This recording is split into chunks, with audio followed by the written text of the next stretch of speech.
Oh yeah, we're live. What's up, guys? Welcome to the nighttime stream for Wednesday. I should say the nighttime stream. Are you ready? Let's get it. So, let's see. Let's jump over here and grab the whole menu. We'll jump over here. Here we are. Let's see. Very good. Very good. Hey, what's up, guys? Mr. Them, Troy Malice, Whipple, Ever, Troy, Tammy Lowe. Hello, Tammy. How's it going, Andy, man? We're getting started, everybody. We're about 50 minutes late, but not for good reason, or not for a bad reason, I should say. Not without good reason. There you go. That's what I was trying to say. I got the PSA submission done for everybody, and then after that, I ran off and got another PSA submission done for myself. We have 2 PSA submissions completed. Man, I was going fast. I was getting it all done. All right, so this is going to say, let's see. Well, the jumbo pack break is popular. It is actually. We have a new Charizard break and massive movement on Espeon live card shop. All right.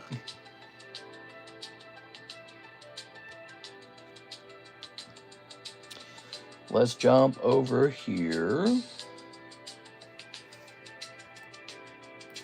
We're going live for Wednesday night.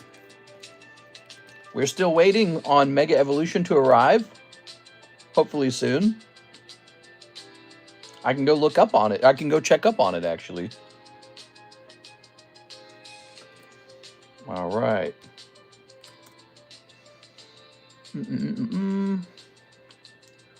So,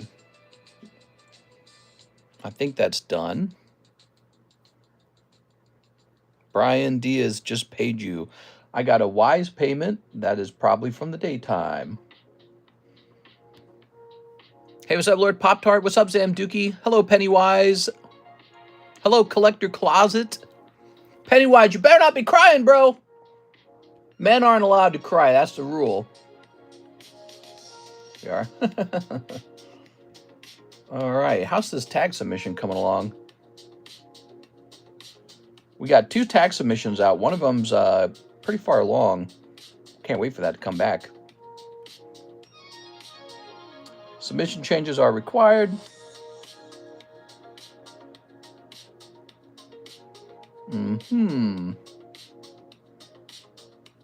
That's fine. All right. So they just changed some names. Not a big deal. Good. Well, where are we? Hey, how's it going, guys? What a busy night it's been for me. I haven't stopped working for 1 second. I got off of the daytime stream, immediately started cooking dinner, and then as soon as dinner's over, I start working on that PSA submission. You know why? Because PSA is raising their prices, which means we are also raising our prices. I should get that done. Slab away. Where do we have the middleman prices? Unfortunately, we are going to raise our PSA price to $41 per card. That is what we are doing. The tag grading remains $30 a card. And wow, you guys have asked for a lot of tag grading. There's been a large demand for it. I was supposed to get the junk packs done tonight, and I was supposed to do LaFlame's shipping. I was supposed to do NHWC's shipping, but I got 2 PSA submissions done, and I believe they're raising their price by $2 a card. That doesn't sound like much. Tonight, I got 100 cards submitted to PSA at $2 a card, $2 extra. That's $200. So by getting that job done tonight rather than tomorrow night, I saved $200. It's kind of crazy when you think about it. But that kind of tells you a thing. You know, the hobby's on fire. If PSA is raising their prices, the hobby is on fire. And usually what follows is the other grading companies raise their prices too. All right, look at that jumbo pack. It's completed. We are going to be probably assembling a new jumbo pack right after this. Is Mr. Zach here? I want him to see it. Daniel Berry Sports Highlight. What's up, man? Pennywise says, haha, that's fine. Then I'm a chick. But you're a chick? Let's see. How's everyone? Hey, bro, I just pulled an Espeon and a Sylveon. You can't tell us that. We're not allowed to. We're not allowed to know that. That's secret. We are. You're saying you got boobs? Ew, she's got cooties.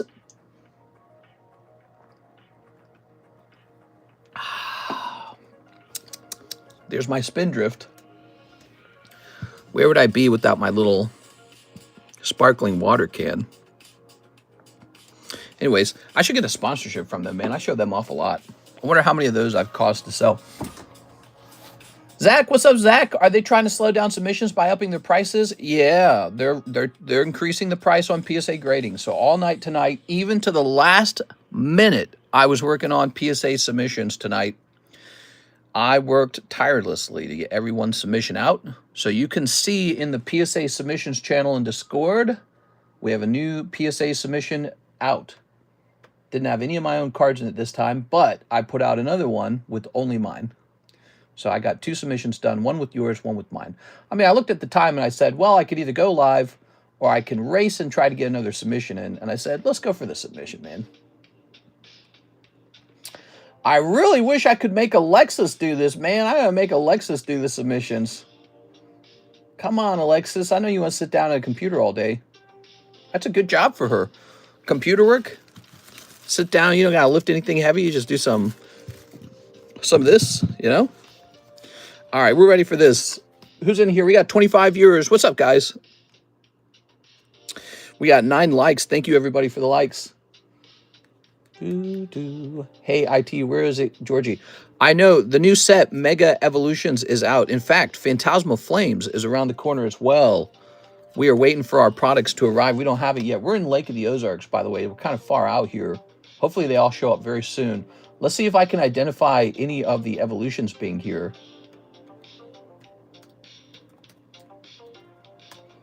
Boom, all right. That's not it. Oh, it says that there's a problem. Hold on. Ah, there it goes. Okay, so...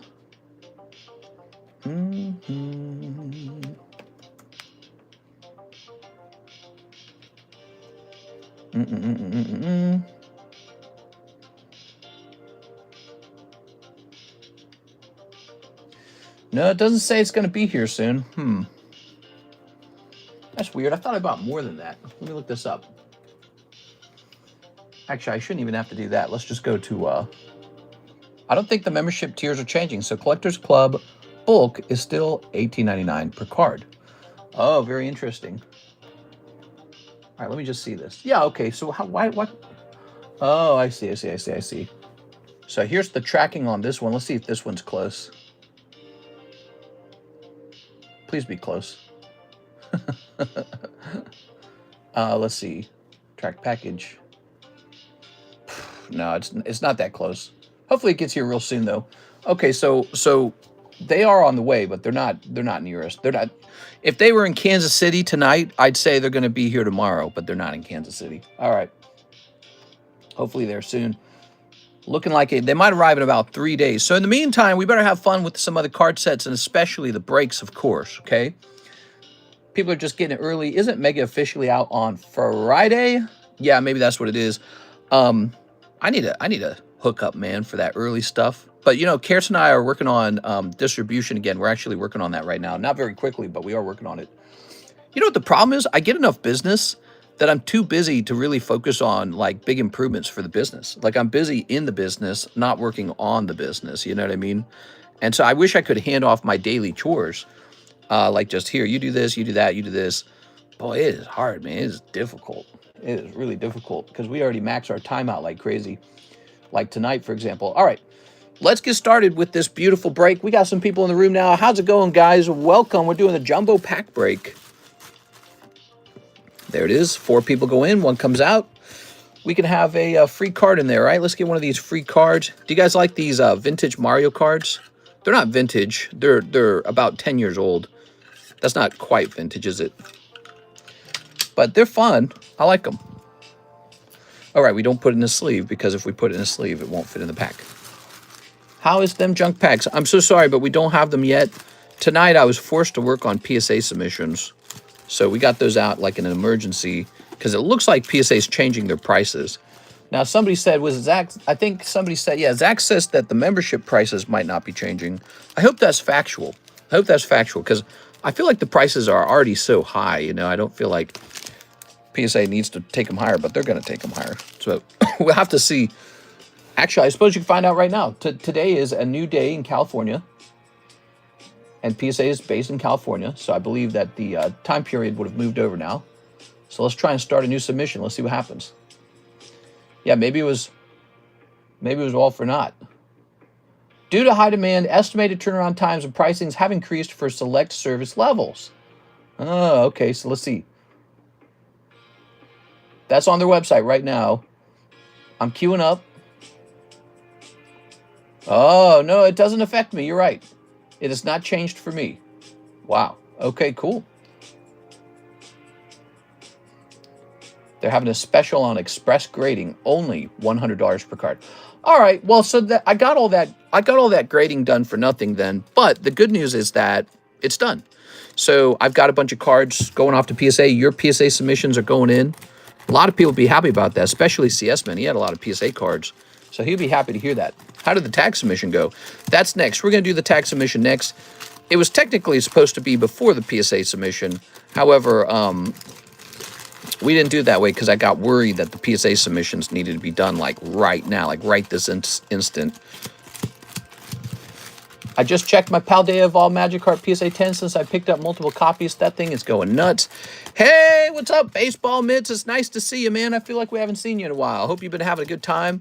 Yeah, that Magikarp jumped to like 2.5, and it went briefly to like 3.5, then it fell back down to 2.5. I think last time I checked, it was like 2.8. Looking real good. And honestly, I think that card's such a hold. All right, give me a number, guys. I kind of want to see it myself. Hold on, let's see. Kind of want to see it myself. Can I talk to this thing using a microphone? PSA 10 Paldean Magikarp. Oh, it almost worked. It said Palladian Magic Card. All right, who's out? Isaac says 3. 1, 2, 3. Okay, you can't use the microphone to look up Pokemon cards. That'd be too easy. So, and now we have the names of the people. Okay. At least you don't have to deal with it later. Yeah, so next time we are working, we're going to work on that tag submission. I got a couple big things to work on. I do. I got a access problem with my accountant. They're like locked out of my accounts. I have to get them back into my accounts. And then I have the tag submission. I have Mr. LaFlame needs his stuff forwarded, and NHCC has a big shipment. We are. All right. I bought my 4 at like 500, 700, 900, 1200. Nice. Yeah, those are pretty cool. I like them. Give me a number, guys. Give me a number. 2? Excuse me. 1, 2. All right. All right. Yeah, I think that's one of the best feelings in a collectible hobby is when, here, let's look it up, Paldean Magikarp. One of the best feelings is when you buy something and it goes up in price. It's sort of like, oh, cool, you know? You don't feel like immediately wealthy from it, but it's like this fun thing. Like, it's almost like a game where you bought the thing that everyone else wanted too. Looks like the cheapest Paldean Magikarp is 2.5 thousand. So it is floating around 2.5. All right, here goes. Here's what happens next, Baseball Mid. Are you ready?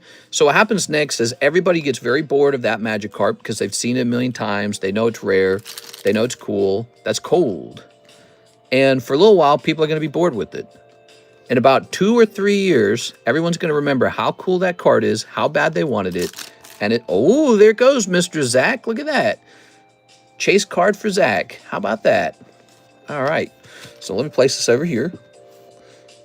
So in about 2 to 3 years, everybody remembers how cool it is, and it goes nuts because a lot of it's been graded. That's a cold one, Mr. Brett. Brett is going to pull the cute little retro Mario card, though. Here you go, Brett. And Victor Kokiko. Sorry, Victor. No luck this time. Actually, I think you got it last time. So this goes to Brett. I think I got rid of all of Brett's bags, didn't I? Yeah, recently I did. So he needs a new bag. What I did was I put all his bags into a big box, and so now I conveniently need his bag, and I do not have it.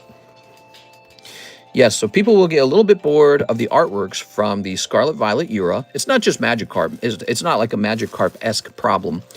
And people will, in general, be tired of looking at it, this whole era, and then 2 eras from now, they're going to be like, do you remember Scarlet Violet? Remember Scarlet Violet, bro? So that's all you got to do is not sell it, even if it dips. A lot of people are saying that they think if the Pokemon card market were to fall again, it's not going to be like the last time it fell. A lot of people think the market's going to be much stronger, even in a big wipeout on the prices. People are going to be so much more confident the second time around. We are? All right. Pepperidge Farm remembers. Okay, that's the end of a break. Zach, it's all yours. It's like barely 3K 10s to 11K 9s, a bunch of 8s. There we go. Ooh, yeah, that's good, actually. Yeah, 3,000 10s, that's low. That's pretty good. Okay.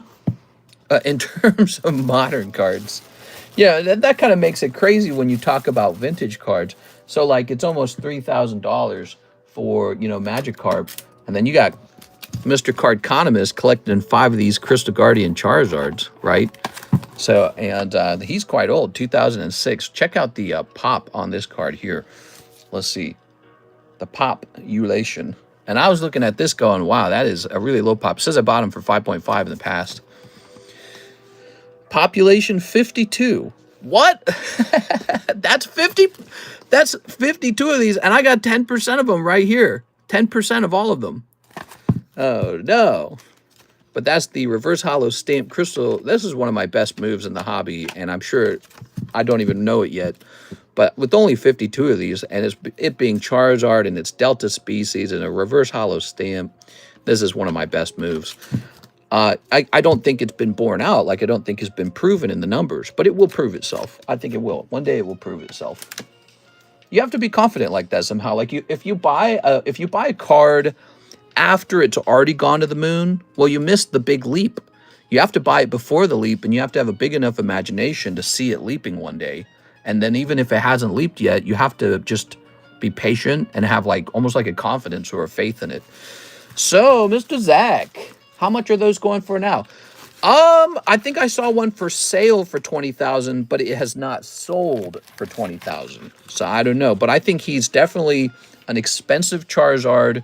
I couldn't tell you what his true worth should be. Maybe 20,000. I don't know, but it's really based on what the market's willing to pay for it one day. I just definitely agree that he's very rare. We are. I remember the last Charizard I bought from a guy who was kind of, he was a really tough negotiator. We negotiated it over Instagram, and I think I ended up buying it for like 6.5 thousand. And so he and I think that's what I paid. Actually, if I could look him up, that'd be interesting. Yeah, I was really tough. I was negotiating him on that card a bunch, and I had sort of fought with that guy before over a couple other cards he and I worked on. And I can't remember his name. His name's like Freddie Magikarp or something like that. I don't remember. But yeah, he eventually agreed to a deal with it on me. And I bet with this giant Poke Explosion, he is regretting selling any of his cards, especially Charizards. Like, who sells your... Why would you sell your Charizards? Those are the best ones. You are? All right, let's get it. Meanwhile, I'm selling a Charizard to Joey Albrecht. What is the price? What on the pricey September section is for sale? All of it. It's all for sale. Do you mean like what's getting like a clearance price? None of it. Here it is. All right. Maybe one day if I can't sell them, they'll go up on eBay. And then the eBay will just be whatever eBay does. Well, look at all these packs, man. There was only one Pokemon card I wanted that I didn't ever pick up. PSA 10 Legendary Magikarp. Yeah, I should have bought that too, but you know, he was always ridiculously priced. And actually another one I didn't pick up, get this, baseball mitts, Legendary Collection Gengar, which I had a chance to buy for $10,000. And I didn't because I thought that was too much money. At the time, I looked at that and I said, that's too much money. Big mistakes were made. I'm still pretty happy I got the other Gengar, the promo Gengar. Here we are. What's it called again? Too many names to remember. Gengar promo, web Gengar. It's called Mashuki or something. What is that stupid Gengar called? Masaki? Dude, there's too many names to remember. I got dementia. All right, you ready? I offered you Plasma Storm Lugia for 4.5K. Dang, dude. One of the pricey September section is for sale. Private sale, 25K confirmed. I was pissed. Oh, my gosh. Are you saying you sold me the Lugia or that you were going to buy the Lugia from me? I don't know what you mean. Okay, let's see. A confirmed private sale of the Lugia for 25K, is that right? Yeah, I wonder how many private sales occur that we don't ever know about. Ready? Here goes. Welcome, guys, to the late night stream. This is the Jumbo Pack Break. Okay, this is your Digimon promo. You got Gabumon. It's Teriyaki Gengar. What are those called? Masaki? I think it's called like Masaki Gengar. There we go. Miyazaki, Masaki, Teriyaki. Okay, what do we got here? A cold one. The Nikke cards. Booty. Those are some cheeks. Okay, here's Drooping Breast Woman. I had a copy for sale and offered you my copy because I knew you had one. You said you rather put it into inventory. Oh, I see what you're saying. So you were offering to buy another one. So did you hold on to yours? Are you saying that you sold your copy to someone eventually, like on eBay or something? I probably already had a lot of cards and wasn't looking to spend that much money at that time, though obviously in hindsight, that would be a great card to hold two of. But I already had one. So I was like, I was pretty satisfied probably. I was like, nah, I got one. Oh, ow, Chibi. Look at that Chibi. I was pissed. Private sale, 25,000. You must have sold it. You got Ogre Pond. Wow, that's not very good. Darn. Yep, eventually sold it on eBay. Uh-oh, what'd it go for? Be honest with us, okay? What'd it go for? If you sold it back then, it might not have gone for that much. Snow White. We are. She hates men and capitalism. Here's... I was listening to a book about Andrew Carnegie today. I was listening to that. Andrew Carnegie, the guy who did like oil or something like that. And he got super rich. And he actually got in trouble with the government for having a monopoly. And they broke him up. It was a really interesting, I'm not done listening to it. It's a really interesting book because it talks about the subject of a monopoly. And he believed monopolies were for the public good, actually. He believed that having a lot of smaller companies do the same job is not as good as having one big company that shares all the same resources. You know, it owns the railroads needed. It owns the field sources needed. It has all the same talented managers, all the same talented workers. If you're just one big company working on it, it's cheaper. And he ended up being right. His product was refined better with better innovations and cheaper for the consumer, which is the whole reason he was so large, because he was just making a better product. And what was interesting is as he got too large, everyone got really upset by this because he appeared to be too rich. People didn't like how rich he was. And then also the competing companies didn't like how big he was. They couldn't even come close to beating him, and they didn't like that. And so they all formed a union against him. But it wasn't technically hurting America that he had a monopoly. So it was really interesting because it kind of reminds me of today, how we look at the richest guys in the world. We look at them like they're just bad guys. By default, if you're a billionaire, you're a bad guy. And it's really fascinating because them being a billionaire, I always thought this, it's just a sign that they're making something we really want. Eventually sold on eBay. What's going on with that new Metazoo? Haven't heard about it in a while, says Jacob Jacob I. Hey, what's up, man? The new Metazoo. I have not been keeping up with it. Usually what happens when something's doing really well, someone will come to me and say, hey, you're going to get that? Hey, you're going to get that product on the menu? I want to open some. And nobody's been talking to me about the new Metazoo, so it probably has not been doing very well. Okay, let's see. That dude's a total pimp. Pulled a fast one on him. JP Mortgage. Made him buy his business. Cool, man. Piasu says he did sell for $4,000. Oh, that's not bad. I think I bought mine for like $1,500 a long time ago. Be our guest. Okay, there we are. Yeah, I bought mine for like 1.5. So the idea that he might be worth 25,000, that's absolutely nuts, dude. Ow, guess. Paldean Evolved boxes are up too. I held on to a sealed case for no good reason since Carp came out of it. Yeah, exactly. People love to hold on to the sealed product that has like their favorite card in it. Yeah, Pokemon's doing great, man. I've been cheerleading for Pokemon nonstop for like 6 years.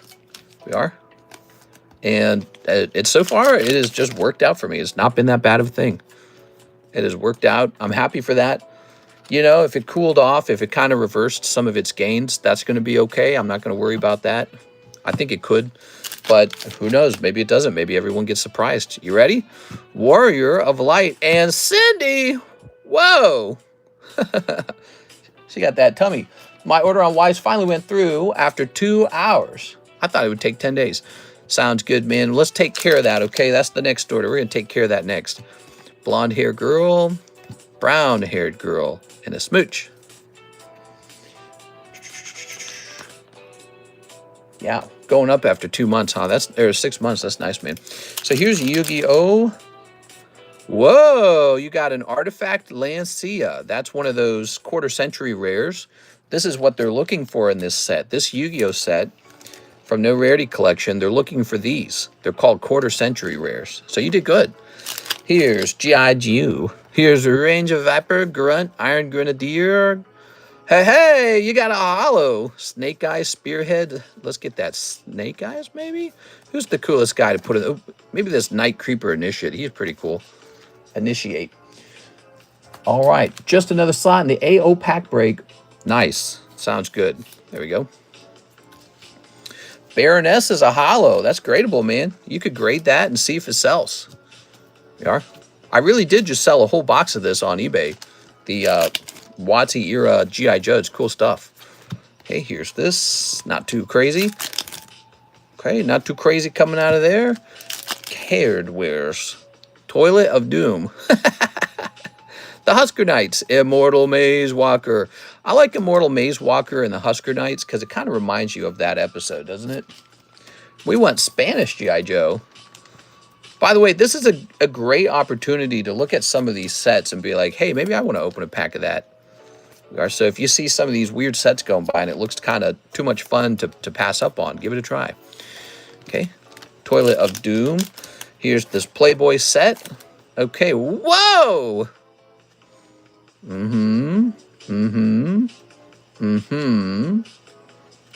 Oh, who's that?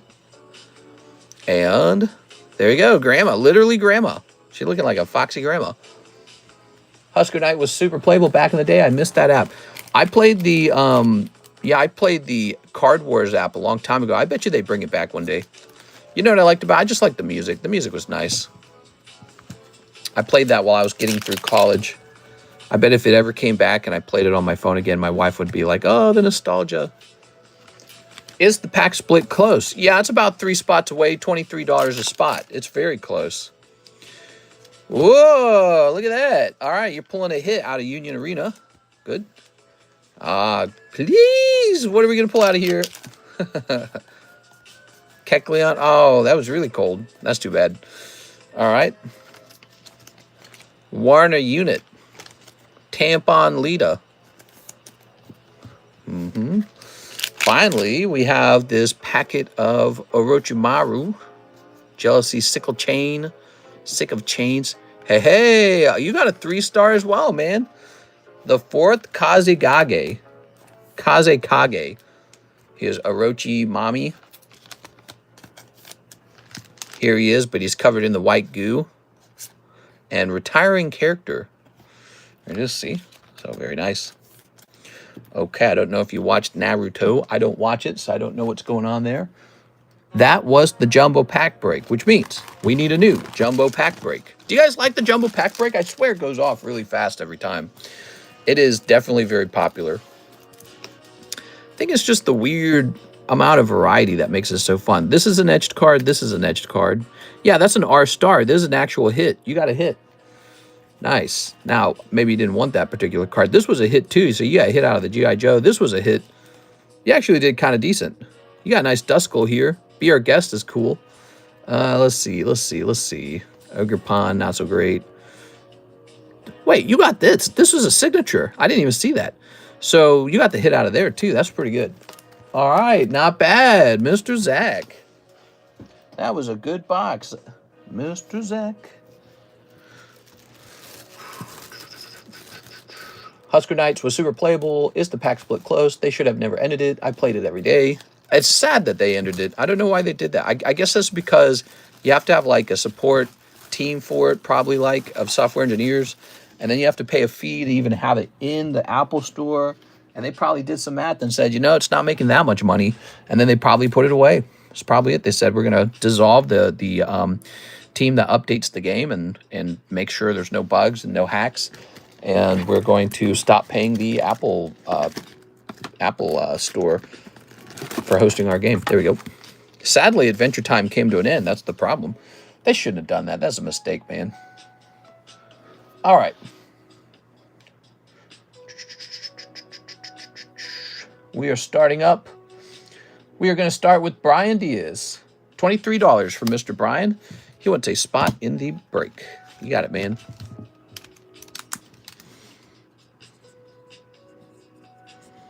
Brian Diaz. Hope you guys are having a fantastic night. It is Wednesday night, Wensleydale night. Maybe in here. So he would be a daddy. Orochimaru is a man, not a mommy. Nuh-uh. Let's count these up real fast. You're a mommy. 1, 2, 3, 4, 5, 6, 7, 8. Oh, there's 2 spots left on the pack split. Mega Evolutions, where does the Bulbasaur promo come from? What? I was watching the news.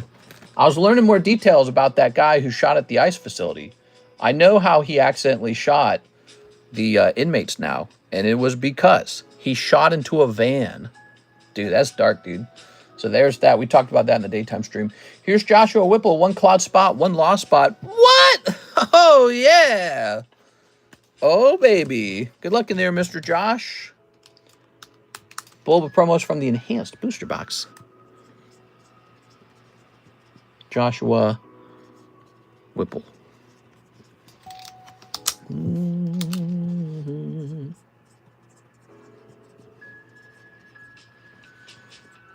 How should those be handed out? There's going to be a Bulbasaur promo? That's annoying. That's annoying. It complicates everything now, you know? That complicates things. Oh, man. All right. My wife loves Bulbasaur. I need to get this. Yeah, Bulbasaur is good, man. So, Trafalgar Law and Cloud. There's the Cloud. And Manga 2 is Trafalgar Law. Box toppers like the Journey. I did see that. I did see that it works like a box topper. My question is, I wonder how we should handle it. The pricing and all that. Okay, you ready? So, 1, 2, 3, 4, 5, 6, 7, 8, 9, 10, 11, 12, 13, 14, 15. Oh, baby, we are so close to the end of that cloud. We are so close. We are up to 15 out of 20. Cloud is very near the end. It took a little while. I understand that. Not everyone knew that they might want to be in a cloud break. Put the manga break in here, too. Manga 2. He's close as well. He's up to 9 out of 14. Ooh, baby. That's close. Okay. Tracy says, eat the cards. Maybe if the cards were made out of, like, cake or something. I don't think I'm going to eat them if they're made out of cardboard. So the size is big. No, it's a normal-sized card. Have you seen the JT promo? JT promo? No. That's what she said. JY says hi. What's up, man? It's like a regular card, but just put into one of those promo plastic stuffs. What? So why don't we do a giveaway? What's this? What do we got for giveaways? This is an abandoned card. Let's give it away tonight. Tonight, we've got the abandoned card. Probably worth a whole $5. It might be worth a little more than 5. No, it's probably worth about 5. All right. Cool. It's not a terribly expensive giveaway, is it? But it's not valueless either. Like, wouldn't you like to have a free Gengar? I would. Even if he was graded like PSA 3, I would still take a free Gengar. Who's going to turn down free Gengar?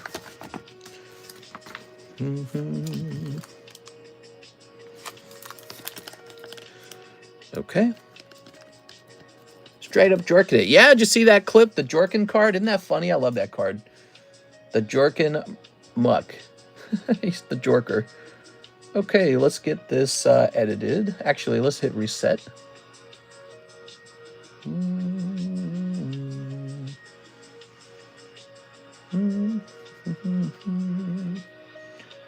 Keyword tonight shall be, let's make it free. You know why the keyword should be free? The keyword should be free because that also helps us immediately understand this card. So the keyword free also describes what it is. Okay, so that is the free card.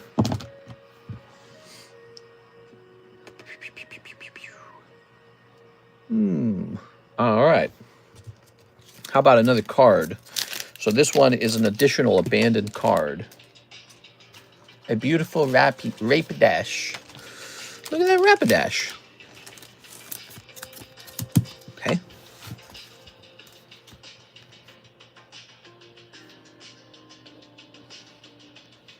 We're going to say PSA 9. Rapidash. What's going on, my fellow sinners?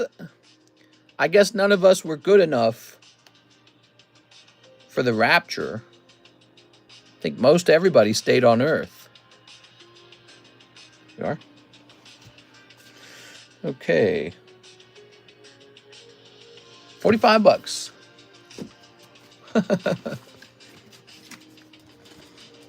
Can't believe that's finally over now.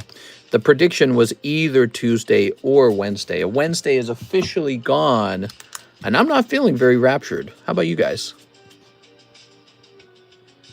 Well, I might as well put November on this by now. I'm not feeling very raptured. Ruler of the Black Flame, Darkrai. That was today? I slept in. Yeah. Well, it was predicted to happen on Tuesday, and if not Tuesday, then Wednesday. That was what the guy said, right? And so now Wednesday is past. We're officially on Thursday. It didn't happen. I'm starting to think that they just make up when this stuff is going to happen, the end of the world. But I got to watch some, in my feed, I got to watch some videos of people who really went crazy over that subject. People who were saying they're selling all their stuff, they're quitting their jobs. Like, they appeared to be honest about it, too. These appeared to be normal people making, you know, big claims. I quit my job, the rapture's happening. Gave my car away because I know that the rapture is 100% happening. I have faith. Here's some breaks you guys don't know about. Hi from the Holy Kingdom. I'm sorry you didn't get raptured.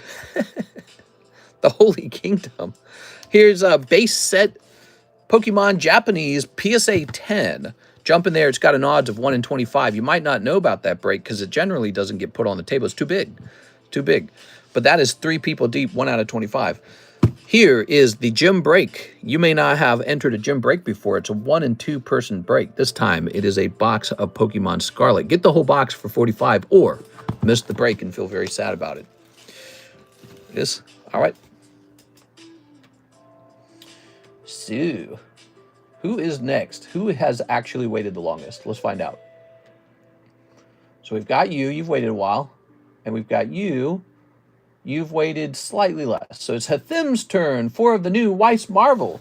Yes, we have a new card set on the menu. You might have missed it. It is Weiss Marvel. Here it is. Here they are. Beautiful. Okay, you're going to get the little promo here. I'll show you too big. Is the Wi-Fi good up there? Sending you my PSA submission today. Just full box of Sylveons. You like Sylveon, huh? Sylveon's good. Sylveon's decent. There are. Okay, what do we got? Oh, Cyclops. Wolverine. Here's Captain America. Something looks off about his face. He just looks kind of weebish or something. Oh, there you go. Nice. Mr. Hathim. Dutiful Mr. Hathim. He just keeps going. The Falcon and Winter Soldier. Does Winter Soldier become Captain America? Is that what's going on? This looks kind of like him. You are? I don't get it. But there you go. All right. Let's get you... does this require a box topper? I don't think it does it? Get you a box topper real fast for that. Ask Jesus. He turned water into wine. That's true. That's true. That's true. That means he was probably wasted all the time, dude. Imagine if you could just turn anything you're drinking into wine. What a superpower. Here we are. Good. And very good. All right. There we have it. That's for you, Mr. Thim. Okay. Tossing this over here. Ooh. Oops. Very nice. Very nice. I only have the Holy Kingdom Light package. I can't meet them. That's 175, mister. Hey, that's pretty good, Mr. Them. Very nice, dude. Pop that in there. Pop this in there. Gave you a little box topper, not box topper, top loader for it. So those are some fresh slabs up on the table. Rapidash 9 from Carddass and Black Rye. It's Black Rye. Very cool. All right. Here's Clefairy. Here's Hisuian Samurott. And here's Bowser. Ooh, from the Nintendo poker cards. Cool. That's pixel art Bowser, like from the very first Mario game. Okay, how about this one? Jose Achilles, 5 of the Japanese Mega Brave. I believe I have a bag, but it's been a very long time. Not sure, mister.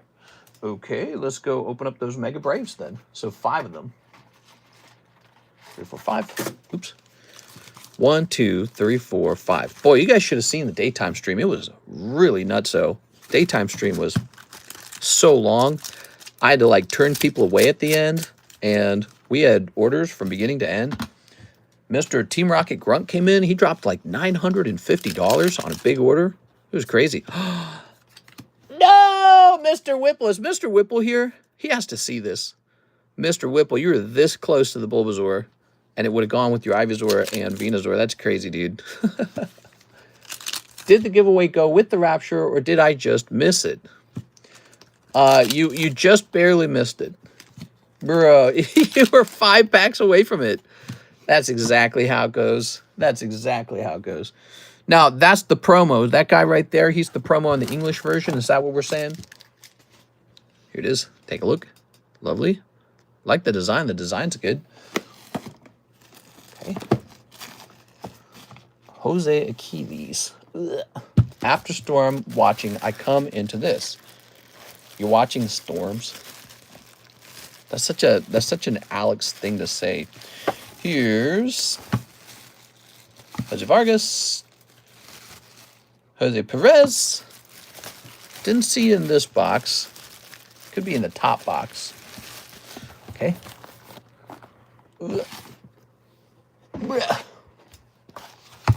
Aha. So your bag is marked for $225. That means you want to ship it before February. I'd ship it by January, okay? Don't let it get as close as February. Ship it by January. There we go. All right. Very good. All right. Whew. And let's take these down. I like that Joker card. I like this Bowser card a lot. He could go into the shuffles right now, I feel like. The Hisuian Samurott, yeah, he's cool. Let's pull these to the side. I'm going to put them in this box. Your name is Rain Brian. I expect nothing less. Mainly hurricanes or tornadoes. Why did that music stop? Come on, dude. Don't do that to me. Take me back over here. I like this Mewtwo's Mind Palace soundtrack. Wait, where's it starting us? Okay, good. Starting us at the beginning. Okay, so now it is Mr. Zach's turn. Zach, he says, box of Weiss Marvel. Ooh, you know, that would have missed because the SSP was actually in the current open box. So you would have missed it either way. But maybe we pull something nice out of here, Mr. Zach. Still time for other stamp cards, to be honest. In my opinion, there's probably one right around the corner. Can't be that far away because we opened a couple of these boxes already. So let's see what happens. I put YouTubers through college watching ASMR rain. What? What does that mean? You are? All right. Ooh.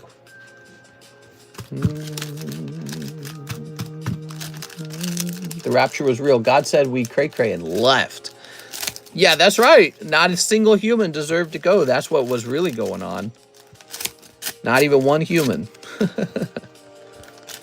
All right. I think I saw on like Reddit, there was a guy floating in the sky and people was like, oh, the rapture did happen. It was just one guy got raptured. It is just one guy got raptured. No one else. Everyone else sucks too much. I was like, yeah. It's a funny idea anyways. Ready? Ooh. We've got White Widow. She's white now. It is. She broke up with her current boyfriend and got a white boyfriend. Here's... Ah, Captain America. What's he fighting? He's fighting like the robots, huh? Okay. That's nice. Should have gotten a bunch of blow-up dolls and filled them with helium. It's really happening. That'd be funny if somebody paid a lot of money to play like an elaborate trick like that. Maybe like in a really Christian county that really believes in the rapture or something. Somebody with millions of dollars buys like really realistic looking dummies and they play like a trumpet sound and have the dummies like start floating. Would that be a suable event, you think? Do you think that would be like emotional trauma or something like that? Emotional damage? I bet that would be suable if you caused people to panic that you weren't getting raptured at first. So like imagine a car goes down the road and is playing trumpets and then these helium, you know, fake but pretty decent looking bodies start floating through the air and you realize you're not going with them. You know, would like a sincere panic hit that person that A, it's happening, and then B, you're not going. Nah, you'd get sued for emotional damage for sure, dude. I'd be afraid of the depression from others, and they would off themselves. The FAA would probably pay you a visit. I don't know what the FAA is. Yeah, you get in trouble for that for sure. You can't do that. That's definitely a suable event. Oh, wow, that card looks great, man. Look at that. Avengers all the way. You want a close-up detail? Let's take a look. Cool, man. These are the Weiss Volume 3 Marvel cards. $5 a pack, $60 a box. If you guys would like to open some, I have a limited amount, and then we run out. There. Doobie-doobie-doo-doo. Oh, the airlines. Yeah? Well, maybe you have all the bodies on a string or something. I don't know. Pull them all back down to earth when they get up too high. They are. Ooh, I got it. They all have like remote control balloon poppers in them. And it detects when you're at a certain height. When the temperature gets cold enough, it sets a machine off that pops the balloon. Nah, that would get somebody hit in the head. What is he wearing? That's ridiculous. Never forget Balloon Fest, 1986. Was that when they released like a bazillion balloons in the air and it created like horrible pollution? They control the airspace. Here we are. All right. I remember that Robot Chicken episode where the FAA flew into heaven. Alex says, yep. Ship. Ba-doobie-doobie-doo-doo. Thank you, Mr. Zach, for the order. I really appreciate it. You go. Oh, I thought I sleeved that one by itself. Let's go ahead and sleeve these.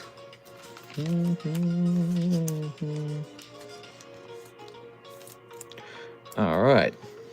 So you end up with Captain America versus the robots, the team, and Bio Hulk, Robot Hulk. Good. Yeah, I don't keep up with all the stuff going on in the world of Marvel.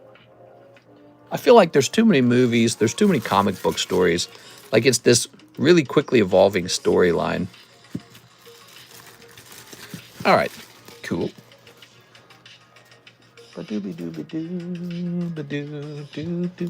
Anyone ever build model rockets? Yeah, we had a toy rocket kit where you built a rocket with a little explosive firework on the inside, and it taught you about rockets. But that was like a one-time use kind of thing. It was pretty neat. All right, let's see. Ooh, 1989 Carddass Piranha Plant. Those are vintage Mario cards. Here's a yellow Meowth. Here is a red Nidoking. Okay, what do we got next? We do have another Zach order. He says, give me a spot in the pack split. Yes, sir.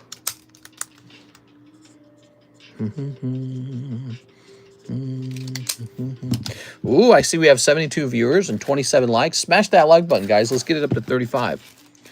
Let's get it to about half the viewers. No, the relaunchable kind, if you can find them. We had a toy where it was like a rocket and you put it on a tube of air and then you stomped on a pillow to launch it. You probably see it. It was a, you know, it was like a kid's toy. I don't know about a reusable rocket. I can't think of a reusable one. You know what my dad was into when I was really young? He was into really, really expensive, like RC remote controlled cars. But they weren't like they weren't the ones you found at like Toys R Us. These were like high-end, like $500 cars. They were really expensive, and they had like these expensive wheels, and the controller was like this high-end controller. And I remember he would play that on this, very faint memories, by the way, because he stopped doing this. But I remember he stopped playing with it. He put it on a shelf, and that stayed there for years. But I remember he played with it, and that thing would go effing fast, dude. That thing would go like 100 miles an hour. Like you'd cut your leg off if it actually hit you. That was a cool thing. 1, 2, 3, 4, 5, 6, 7, 8, 9. My high school friend is deep into RC. My cousin was into crazy RC stuff. Yeah, so like you can get into like the RC cars at like a higher level where you're actually interested in having them go like 100 miles an hour. And then they come with like these fins and stuff like that so that they don't literally launch off the ground. He was so into that. And yeah, they were really interesting. He had that on the shelf. I watched him play with it when I was real young, but then there was a day where he stopped playing with it and he just didn't do it anymore. We are. All right. So, Javier Arroyo, the Ancient Origin pack break. That's it. It's full. It is full. Before we open it, I think I'm going to create a real quick, or as quick as we can, I'm going to go ahead and create a jumbo pack break again, okay? So that we have one of those running. Because those seem to be super popular, the jumbo pack breaks. 5, 6, 7, 8, 9, 10. So we got 10 on that. Okay, so that pack split is done. And now we're going to make a jumbo pack break because they're very fun. Jumbo pack break time. Let's try to grab some unusual stuff. So here's a free card in the jumbo pack break. We're not going to count. We're not going to measure that. But Legacy Collection Final Fantasy is going in. And then what didn't we put in it last time? Well, actually, I'm going to do this GI Joe again. You know, GI Joe. Let's put in the Animal Crossing. Somebody was asking about that earlier today. Let's put in an Animal Crossing. I think those are super cool. Let's get one of the new Weiss Marvel packs in there. I think that's neat. So Weiss Marvel. We are still working on these guys. Let's get another one of these in there. So that's neat.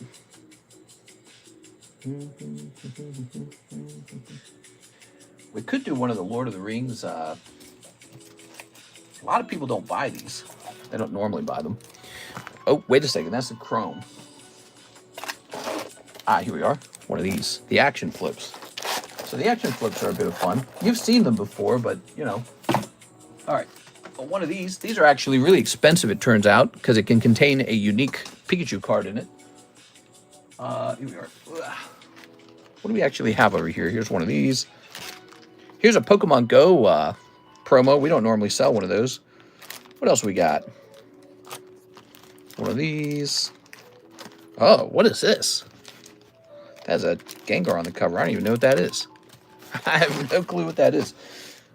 That's in a box from, like, gifts that I received. I received gifts from vendors. Vendors would just give me free packs of stuff. And so I don't have, like, a system to sell them, so I just you know, I'll just give these away, right? Let's see. How about some of this stuff over here that we don't often have on the menu? Okay, we've got this guy here and this guy here. So those are Sword and Shield Japanese packs. Let's get one of these Union Arenas. We're going to get one of these Metazoos.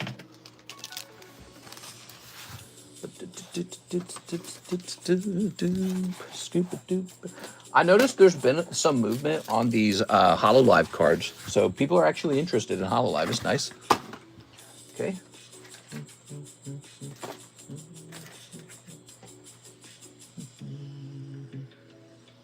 Get another EV3. We're just going to keep digging into the EV3.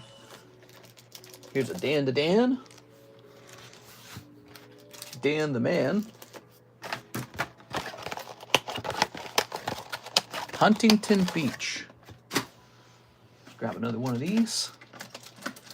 You can pull some really good cards out of here, not just Tifa. Cloud, Sephiroth, and more is in this Final Fantasy Soldiers Return set. It's a good set. Obviously, you get one of these packs over here for free. So that's for free. And then, how about those Hello Kitties? Where are those Hello Kitties at? I don't know where they're at. Oh, you know what? Let's do another pack of Nightfall. It's Halloween. Nightfall, Halloween. And let's get another Trick or Trade. Trick or Trade. Why not? Okay. Because, again, it's Halloween. How about this pack of bleach right here? So that's like the last pack of bleach in a box. That is a gone box. Very good. Let's go ahead and add these up now. This would be easy if I knew the price of them all, which I probably don't. But let's make bleach $5. Let's make Trick or Trade $2. We're going to make this 2.5. This is for free. This is, what, 14 or is it 15? It's 14. Drawing her boobs. This is like 5. What is this? 3? These are like 6.5, aren't they? Yeah, I believe the HoloLives are a little more expensive. They are. They're both 6. No, one's 6.5, the other is 6. So this would be 6.5, and this one would be 6. You know, I'm going to make a change to HoloLive right now. Both HoloLives are now $5. They're getting a price reduction. I just don't know if I want to be the guy who keeps HoloLive in stock. All right, so that will move them to $60 a box. HoloLive, is that a good price? Please open it. We are wanting to get these moved a little faster. The thing is, I don't know how I feel about HoloLive. I really don't. Oops, not 65. I don't know how to feel about them. Sometimes they get opened a lot, actually. The HoloLive sometimes do really well, but I honestly just don't know what to think of them. We'll make this guy $3. I think this Metazoo's like $5. So these guys are a little... Oh, this is a little bit older now. It's like $7 or $8 probably. I'll make it $7. This is probably like $6 or $7. This is this in Japanese? It looks like it's in Japanese. It's probably like $5. I'll make it $4. This appears to be in Japanese as well. We're going to make that maybe $5. I remember this. This appears to be in Japanese. Ooh, this is really old. This is Sun and Moon era. I think we were doing like $10 on it, weren't we? And then these would probably be about $7. What is the Lord of the Rings pack? Let's see. Lord of the Rings.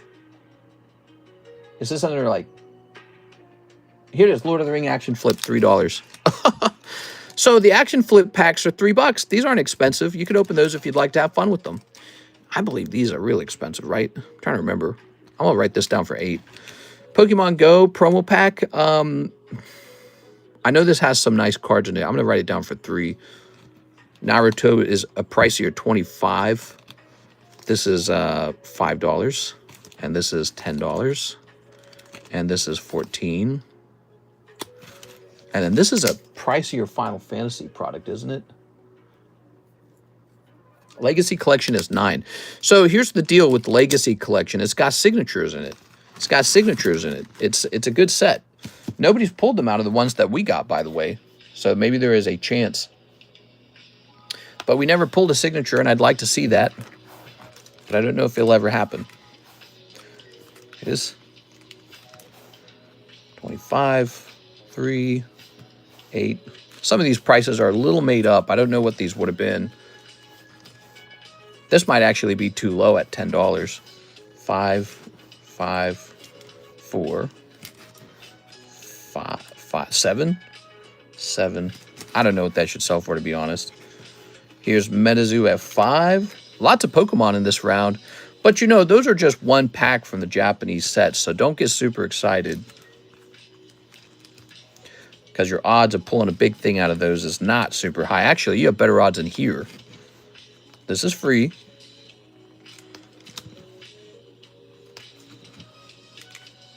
Okay, we're at 171.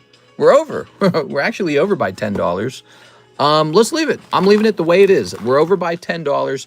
I tell you what, though, I'm saving this for the next break. So I'm taking this back. We're over by $10. I'm taking the promo back. You'll go into a different break. There it is. Skyrim belongs to the Nords. Hey! What are you, some kind of MAGA Republican? Racist! What are you, some kind of mustache man? It's funny that they would have that issue, the sort of like global elitist elves versus the Empire, you know, versus the Nords. Blood and soil. Kind of interesting, isn't it? Because they were actually tapping into politics that would become pretty much the centerpiece of modern politics, is identity and immigration politics. That's basically what that game was about. Very fascinating. Here's the pack split. Where's the pack split? I don't see it. It's not there. Oh, it's all the way in the back with this flap folded down. There you go. I gooned a Mister's voice. Skyrim belongs to the nose. Pokemon goes to the polls. Metazoo should be free. What? It should be free? All right, here we are. I don't know about free, man.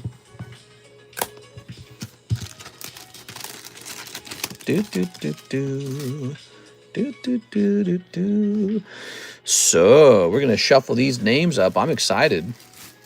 I'm still waiting on the law break to end.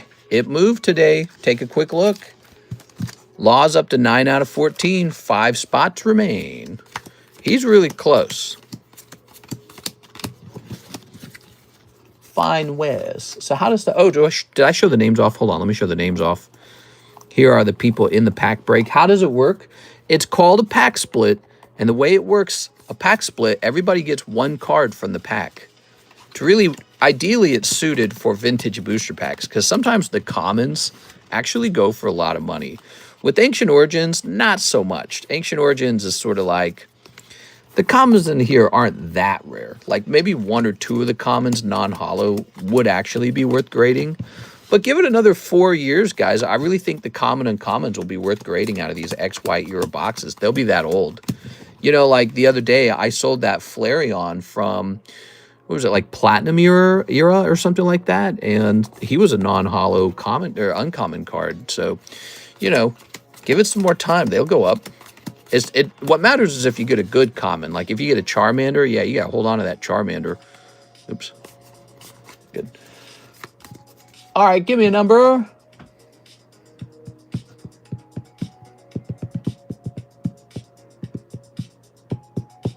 Air show October in California. 4. 1, 2, 3, 4. All right. Here's this. Ready?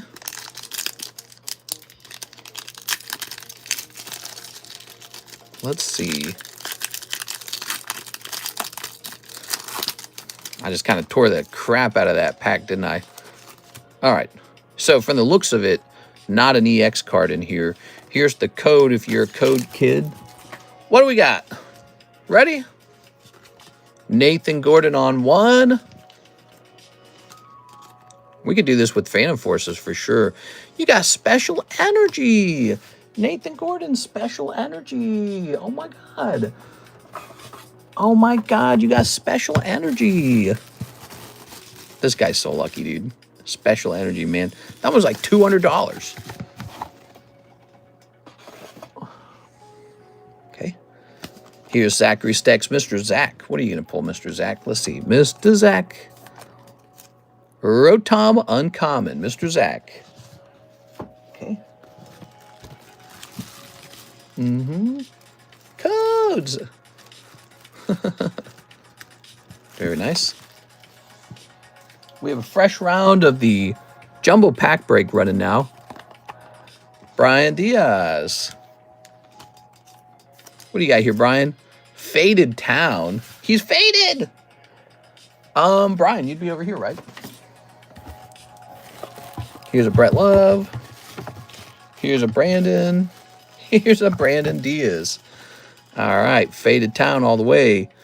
So that was 3 from the back. That should be the rare. Let's take a quick look. Sung In Jong pulling the rare. Dang it, I already shipped him out. I should have withheld that shipping. So we don't know what this is yet. Could be a holo. Now we've got Javier Arroyo. Oh, and this will be the reverse holo, which is a guaranteed desirable card. Reverse holos are always good. We don't know what it's going to be, but if it's like a decent Pokemon, he's done very well. He's the one guy who just did very well, Javier. Ivan Rodriguez. Let's see what he pulls. Okay, Golurk. He's cool. Nothing wrong with that. He's a cool one. He's a common. That's a common Golurk. Go Lark. Oh, he likes these junk packs. I need to make a whole bunch of these junk packs. Oh no, I don't want to get faded. Let's see. Here's Corey Blackburn. Mr. Corey Blackburn, what are you pulling? Persian, it looks really cool, actually. All right, Corey. So, see, that's like an example of a card where, like, in 4 years, you will probably consider grading it if it can grade 10.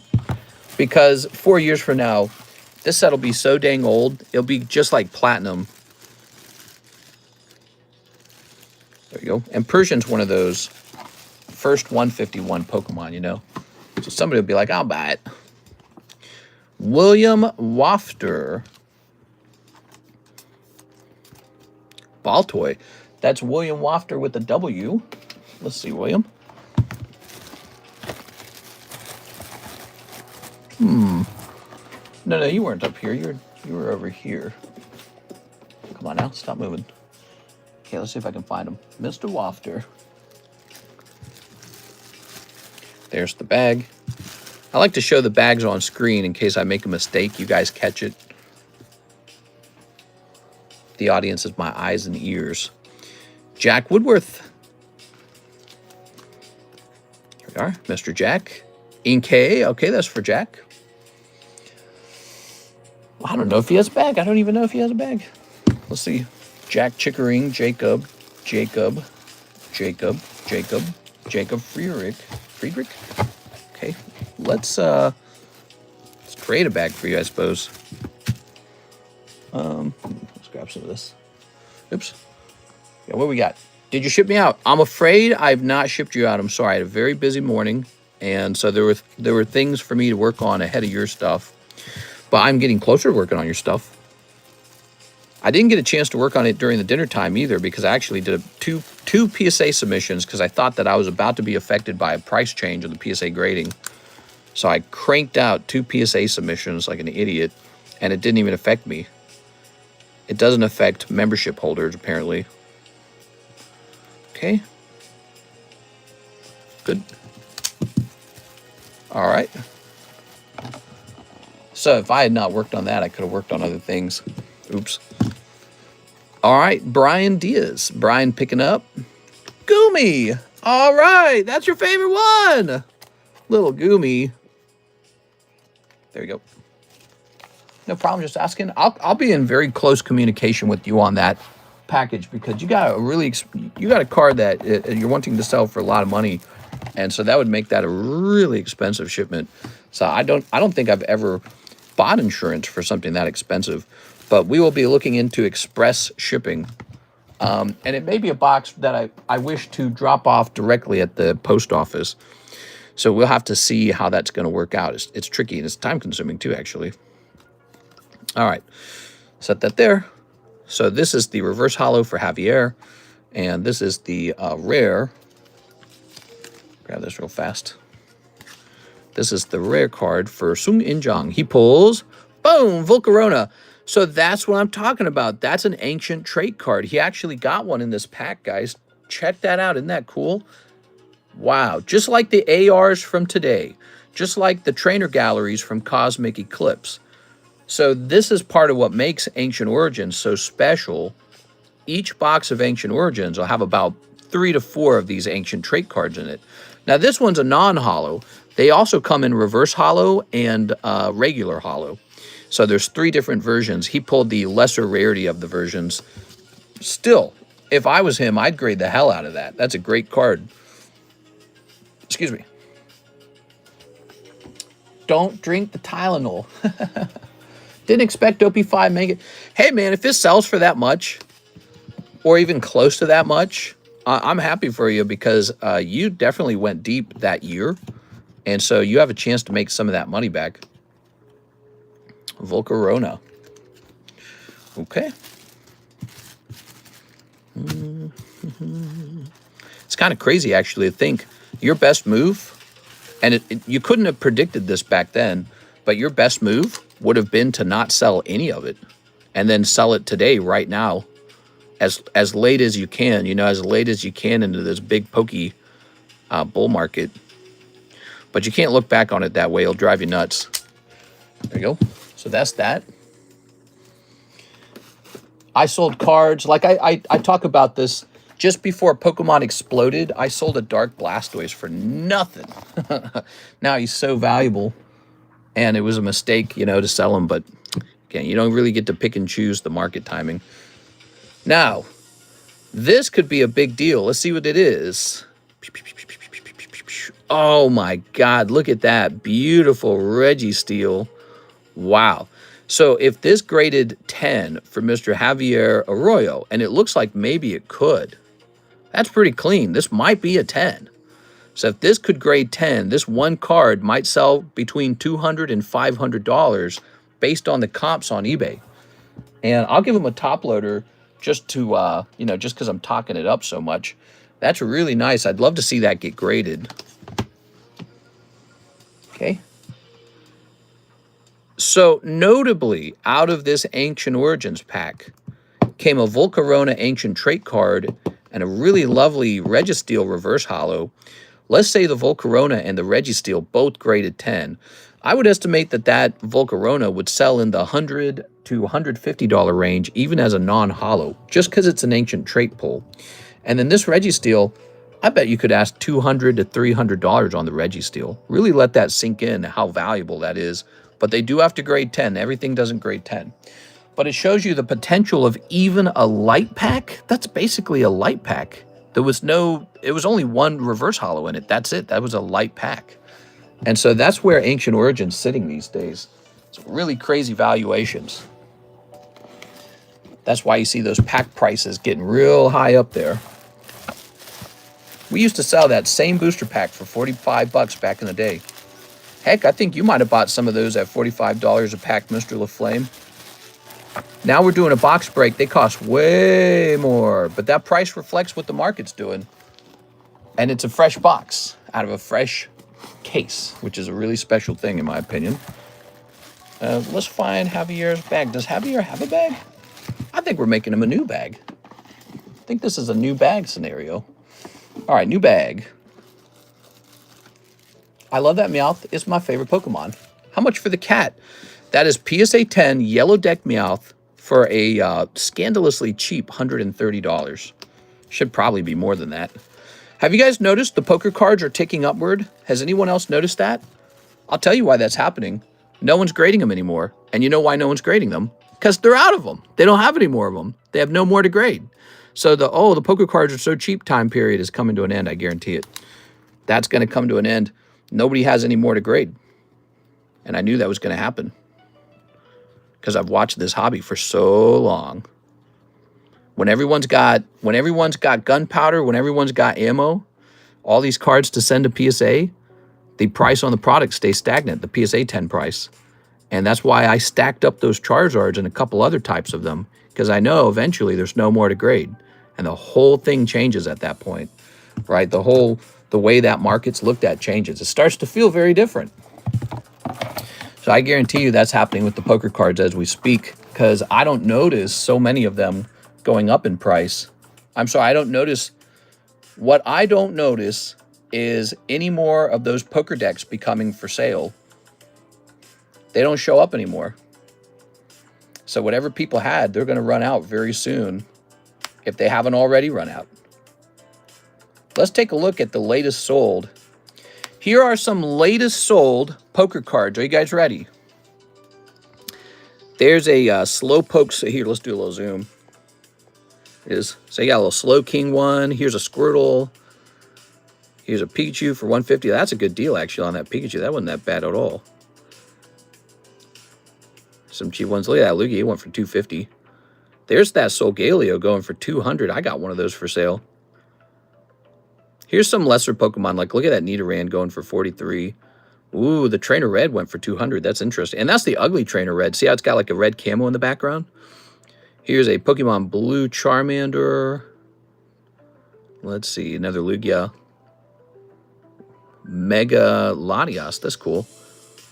Ooh, this very interesting looking Gengar going for almost 550. Well, now that one says that sold in March.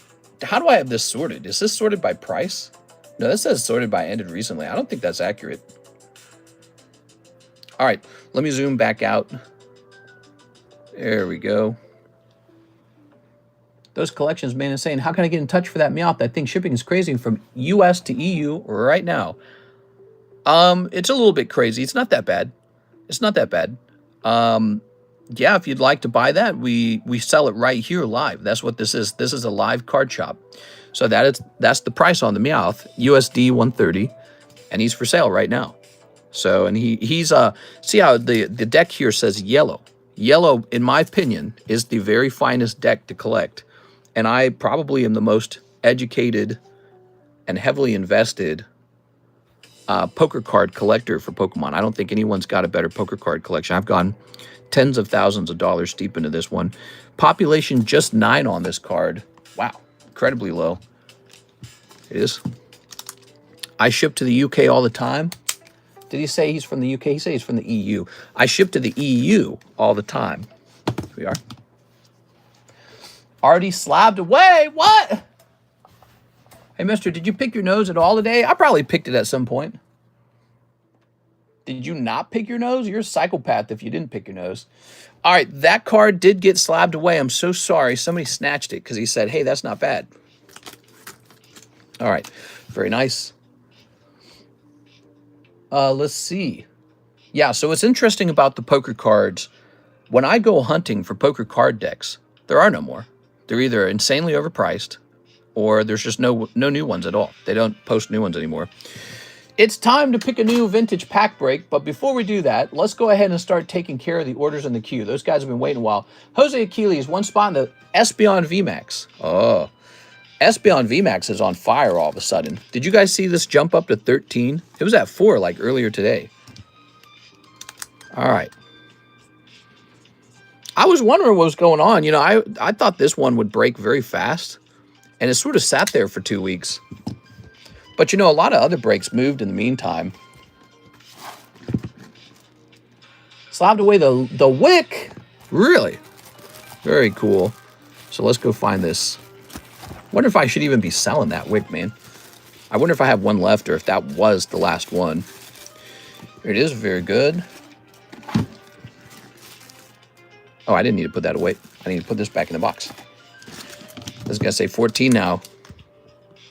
So this card moved. He was at 6, and now he's at 14. So he moved by 8 spots in one day. That's not bad at all. That's a lot. That is a lot. Let's hit refresh. I've sold a few guns with, like, the Dignitas stickers. Sadly, none left. Mate of mine still has Team LDLC. Oh, you're talking about skins in CSGO. All right. So Mr. Chandelier, you tried to send me money to ZELLE, but you did it to the wrong email. Is that what it is? Yes, you used the wrong email. Is there a way for me to reject this? I know it automatically goes back to you in 2 weeks or something. Mr. Chandelier, I do not have that email address as a ZELLE account. It's actually TheCardconomist@gmail.com. Actually, I wonder if you had tried to use that address a long time ago or something. Here it is. Mr. Chandelier, I can't accept that money. I don't have that account. It's I don't know how you managed to send it to that. I realized if I had just not opened everything I bought from you previously, I'd be up 2 to 3 times. If I had just not opened anything. Oh, yeah. Well, there's certain ways to look at it, you know. Like, for example, if you had gotten extremely lucky on those pack openings, then the formula would look different. So pack opening versus sealed packs really depends on the luck of the draw, right? Some people get very lucky. So, like, for example, somebody just pulled that stamped card tonight out of the Marvel set. So, you know, it really depends on, if you're going to open stuff, it really depends on if you're going to actually hit those big hits. But it's tricky. It's tricky to calculate. Some of that money went toward breaks as well. And so, yeah, it comes down to the luck of the draw a little bit. Somebody comes out on top and then somebody else does not. And that's definitely how it works. The new sticker placements are hilarious. Okay, so Chandelier, I can't even write you a store credit card because I definitely will not be receiving any of that money. Sorry, Chandelier. Luke Casta, 50 for the Meowth. I'm going to go ahead and set this Meowth up for Luke Casta. Here you go, Luke Casta.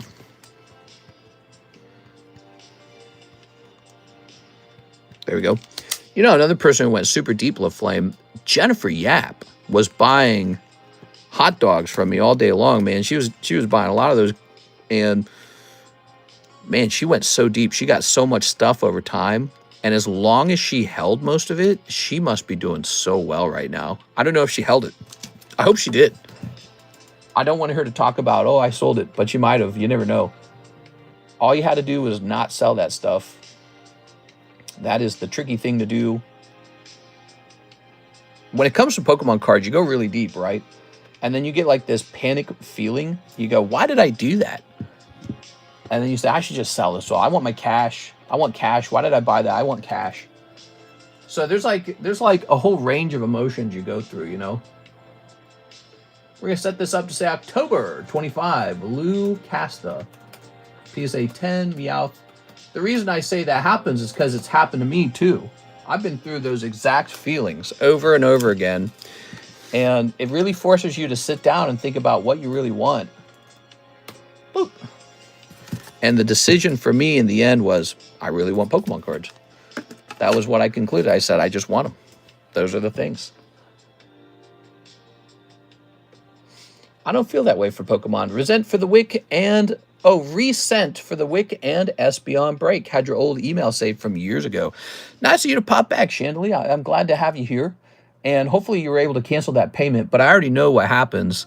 What happens is after 2 weeks, it cancels and goes back into your account no matter what. So, but I don't have a way on my side to block it. What they want me to do is open up an account with that email and then receive that money. But I don't want to open it. I've already got an account. Had your old email saved. Reset for the Wick. My brother sold it to me. Super glad I held onto the Team Up Master set. Oh, yeah. That's a good one, man. I paid $100 for Tag Team Generations Premium Collection Box. And now it's $1,000. Whew. That's nuts, dude. That's really nuts. Haha, I don't feel that way for Pokemon. Had your old email said, because you know Pokemon, it retains its value. It helps, yeah, exactly. It helps if you, you know, that's, when you talk about the psychology of a market, a lot of it is just wanting to hold something, isn't it? It's not just numbers. You think it's numbers, but it's like, why do people want to hold on to Walmart? Because they feel good about shopping at Walmart and not at Kmart. You know, Kmart's a shop too. Kmart failed. So it's weird. That's the way a market is. It's like, it's more than, it's irrational. There's a nostalgia to it. There's a love for stuff. There's a fun and excitement for some things that doesn't exist for other things. And yeah, and so I just really liked Pokemon because it hit just right when I was a kid. And of course, nothing really comes close to it. They had movies. animes. They had video games. They had mangas in Japan. Multiple video games. Nintendo 64, Game Boy Advance. It just kept going on and on. They're still going. So it hits different from all other toys, all other media forms. And they're still going. And now it's become like, now you got the White House defense team posting a video of them arresting immigrants. And they're playing the Pokemon song, which is absolutely insane. Did you guys see that? If you didn't see that, you got to go watch that. It's insanity. Pokemon issued a statement on that. We're going to take care of Mr. Chandelier next. He waited. And so he just sent, but he was correcting by sending to the correct email. Chandelier, he orders Wick for 6 months. You got it, man. All right, we got to find Wick, guys. You ready? So, what do we got? The White House posting Pokemon. That's nuts, dude. Ooh, that's nice. That's nice. I've been surprised to learn that in the poker card hobby, the red deck's doing very well. Even though it was pretty common, the deck was. People just want it because it has Charizard on the back. That's all it is. Mothman. Huh? I like that Mothman. I think he might become the next star card after Cloud. All right, look at that Charmander, huh? I won a PSA 10 Skyrich Crystal Charizard Holo from PokeJew for 250 bucks. Sold it for 40K last week. No, you didn't. What are you talking about? You got proof of that? That's a big claim. All right, let's see. That would be a big claim. But if that really happened to you, which I suppose that's possible, congratulations. It's a pretty wild story. It's almost too good to be true. Oh, we could put that in the waifu shuffle. Oh, wow. That's cool. That's pretty nice. Red deck Blastoise. Okay, what's this? Very nice channel. Thanks for informing me. Do you have any more Meowths for sale? Oh, man. I so do not have a lot of Meowths. But you want to know something? And I'm not lying here. I just submitted one to PSA tonight. I opened up a blue deck. You know what's cool about my blue deck that I just opened, guys? It had another Charizard in it. It was a lucky Charizard deck. So I'll be picking up a new Charizard after it's done grading. Hopefully it grades 10. And then on top of that, there will be another Meowth. There'll be blue deck Meowth. You are. But that won't come back for probably like 5 months. You are. So might be a little wait. Maybe I can get Karis to draw you a Meowth. That'd be cute. I can see her doing that. I shouldn't even be selling that. That's a cool card. Wow. Same here. Why would I even sell that Gengar? It makes no sense. Okay. I just try to make stuff available for you guys. And I'm like, well, I got a bunch of those Gengars. I could sell a Gengar. That's my reasoning, right? What do we have here? Jolteon. Flipping this around. Good stuff in here, man. Some really interesting slabs. Not all of them are Charizard and Gengar, but some of it is. Like, look at this Spectra Squirtle. That's cool. Spectra Squirtle. There it is. Thick Wick. I like the arrow. It's pointing to her arm. All right. Cool. So those are the expensive slabs. Look at that. Deoxys Whiscash. Cool. That might be underpriced now. We're going to have to do price updates on these soon at the end of September because the market is still in flux right now. It's in flux. That Squirtle is crazy. He is. That is a Spectra 10 Squirtle from Chrome. Pokemon Chrome. Wonder what I paid for this back in the day. Does it say what I paid for it? Let's see. Tops. Squirtle. Wait, is this the same one? Oh, it might not be the same one. Okay, I don't know what I paid for it. That's crazy, man. What was that trainer again? Asking for a friend. This one? Trainer Red? I don't know what you're talking about, which trainer. If you guys are needing to see these cards, they're all listed for sale in our Discord server. All of them. They're all for sale in our Discord server. Like this Sky Ridge, Gym Leaders. That's good. Okay, Piranha Plant, Murkrow, all good. They're all ready. They're good to go. They're priced for September. When October rolls around, which is pretty close to October, they will be reevaluated to see if there's any major price changes occurring. Some of them will not have big price changes. Look at that Eevee. Ariados. Like this, I could see the price changing on that soon. Like, look, this is a stinky Dusclops, and he's 800. So how's the Ariados 400? It doesn't make sense. Look at this. Here's another one of those Spectra cards. We got a... Oh, no, that's not Spectra. That's actually a really hard to grade Top Series 3 Jolteon. So he's only pop 15. Here's a Crystal Wigglytuff. This is really cool. Okay. The new price is going to effect tomorrow. Tomorrow? What are you talking about? Oh, are you talking about PSA? Yeah, PSA, yes. When does October begin? Okay, it begins after the 30th. Hey, all right, so let's get this down here. Thanks for joining, by the way, guys. One thing we definitely specialize in that other channels might not offer as much, we specialize in really, really fun breaks and slabs that you can pay down over 6 months, although it's getting harder and harder to provide those kind of slabs, you know. Look, this is a very special, this is Pristine 10 Electrode, Tag Pristine 10. Basically, it's their version of the Black Label. Very nice. I don't know if it'll catch on in the same way as the Black Label, but it might. Here's Ghastly. Look at that Ghastly. Ooh, he's so ghastly. Oops. Yeah, we have various ways to pull the slabs randomly, including this very popular system called the Poke Shuffle. Poke Shuffle is $5 chance for a slab. $5, it's a chance for a slab. If you miss, you pull a common Pokemon card. So, where'd I put this? Ah, here it is. Mr. Chandelier. It was at the very back of the box. We finally got it. So he wants to pay this down over 6 months. That's what he wants to do. I was watching 20 minutes in a stream instead of lights. Can't find the Meowth anywhere in my country. We're way too slow on this stuff. Speaking of which, did you guys hear Germany is getting a full PSA office? Very cool. That's very cool. Makes me want to move to Germany because now they got PSA grading, you know. All right, so this shall be CHA. We're going to say October 25, Chandelier, Lorenzo, PSA 10, Wick, $1,000. Before we finalize this, can I take a look and see if that card has gone to like 2,000 all of a sudden? I better do that. That's how the market is these days, isn't it? All right, no, it looks like that's the correct price. All right, cool. So I'm going to just jump back over here. Thank you for putting that in the slab away, and it's going to have $960 remaining on it.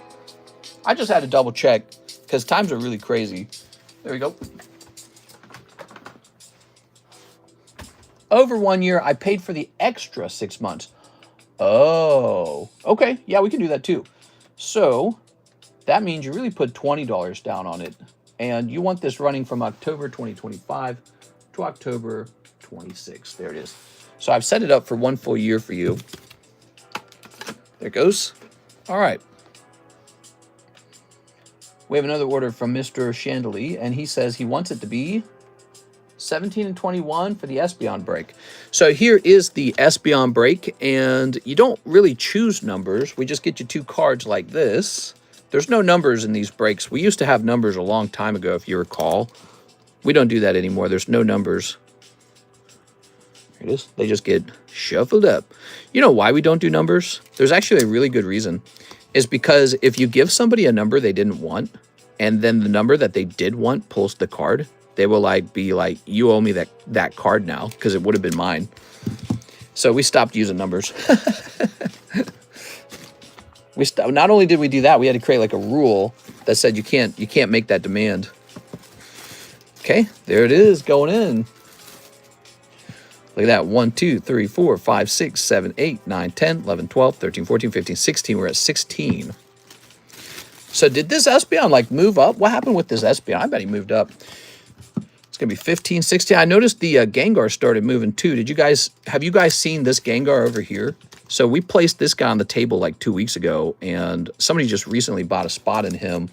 And I feel like this guy, he just caught up in price too. I bet you these both jumped in price over time.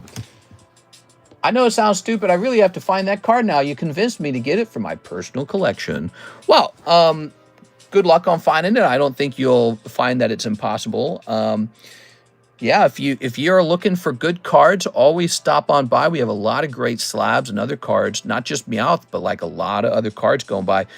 I have one of the largest poker collections in the whole world, not just graded, but also ungraded. Nobody has a poker collection this big, I'm pretty sure. So it makes me a very interesting person to access your cards from. If you're like right over here, check this out. Has anyone considered picking up these bad boys? This is $220 for 4 slabs. So check it out. Here they are. So you've got Ganondorf, Zelda, Link, and the Ocarina of Time. Now, I did not actually price this at 100. If it's 4 slabs for $220, then they're about $50 each, maybe about $55 each on average. They average about $55. And they're sequential, and you might not have ever heard of these, but they're from 2011. They're old. These are actually old, surprisingly. So these are 14 years old already. And yeah, just shows you sell them raw. I do not, just graded. I mean, I could probably find you a worn out one. Would you like a worn out Meowth? Nah. I stuffed those in the junk packs. I mean, but here's the thing. I don't think anyone would be sad that you bought a Meowth out of the packs, out of the, you know, because if I started doing that for people, look at this, Black Label Hello Kitty, $240, probably underpriced, right? But I just happen to have it, and I've sold a couple of those already. Here's Shining Celebi and Shuppet. I'm always trying to move a great deal of slabs. Here it is, in various ways. Chicken Jockey, yeah, Chicken Jockey. All right, thank you. Chandelier, you have 2 spots in the Espeon. The Espeon, everybody, is up to 16 now. He's almost done. Let's see what's next. We have an order from Beatrice. Can I get the TCC Darkrai? You beat Ivan Rodriguez to it. Ivan would have bought this for sure. I am the Chicken Jockey, are you? Ivan Rodriguez. There it is. Oh, I wrote his name on the back because I was talking about him and because he normally would have bought that. Let me write your name on the back. I'm losing it. My bad. Oh, what the hell? Hate it when plastic does that. You start to stretch it and it gets stronger. It's like the molecule structure changes or something.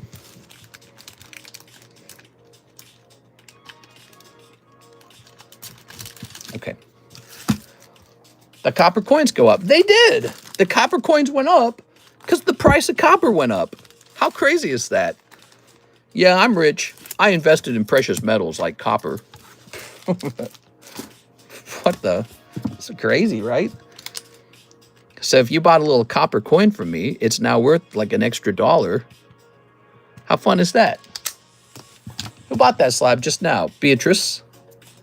Boink. Actually, I have another slab to place up here. Are you ready? Let me check this too. Give me a second. Just to make sure. Here we are.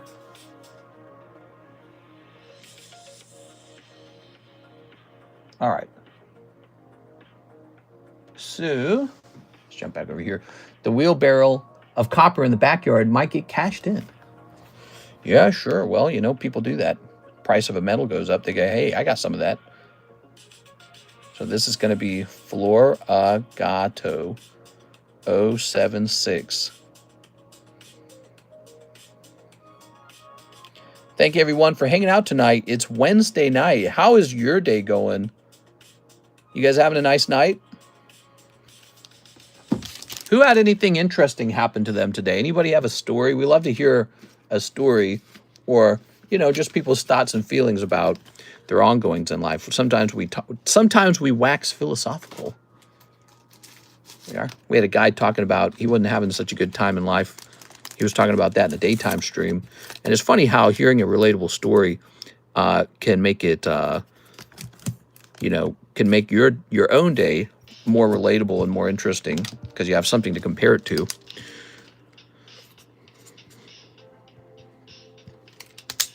I got laid, says Maverick. Maverick, stop talking about your boyfriend. Here's, let's see. Here's Jose Achilles, Gym Break Box, Japanese. Oh! All right, we have somebody in here. We need one more person.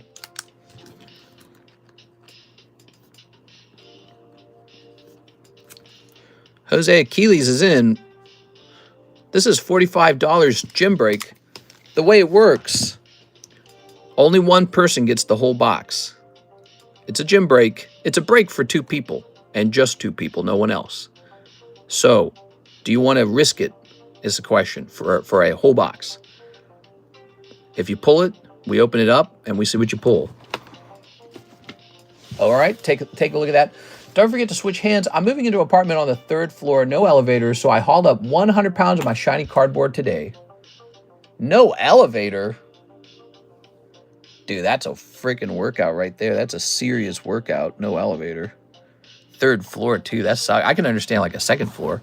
Yeah, they make those apartment buildings, you know, and sometimes it's way faster to take the stairs. Are you saying like there's no elevator because they didn't build one or it was being worked on?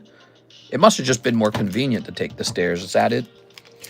Okay, here's another card for sale. This is called Freya, First Royal Princess. Oh, she's royal, all right. Where's all the orders, says Mr. Thim. Are you saying you're waiting on an order? All right. No elevator at all, period. Ugh. Dang, dude, that sucks. All right. Oh, well, it's healthy for you. Forced to be healthy, maybe. That can't be any fun when you're doing groceries, though. I mean, I wouldn't like that. All right, let's see what we got. So, PSA 9, Sneaker, Bunko, 069. Her number is 69? No way, dude. Wow, this card is a whopping $65. $65 as a PSA 9. We'll make ours 40.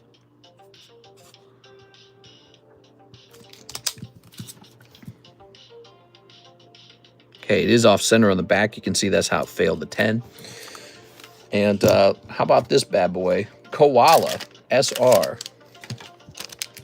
That's the last card. You should build a duplex, Mr. House one side, card economy on the other. Yeah. I don't think I'd get into real estate and all that. It'd be cool to get into some sort of like mild construction though, you know, like maybe building like swimming pools or maybe like bushcrafting. You ever see those bushcraft videos on YouTube?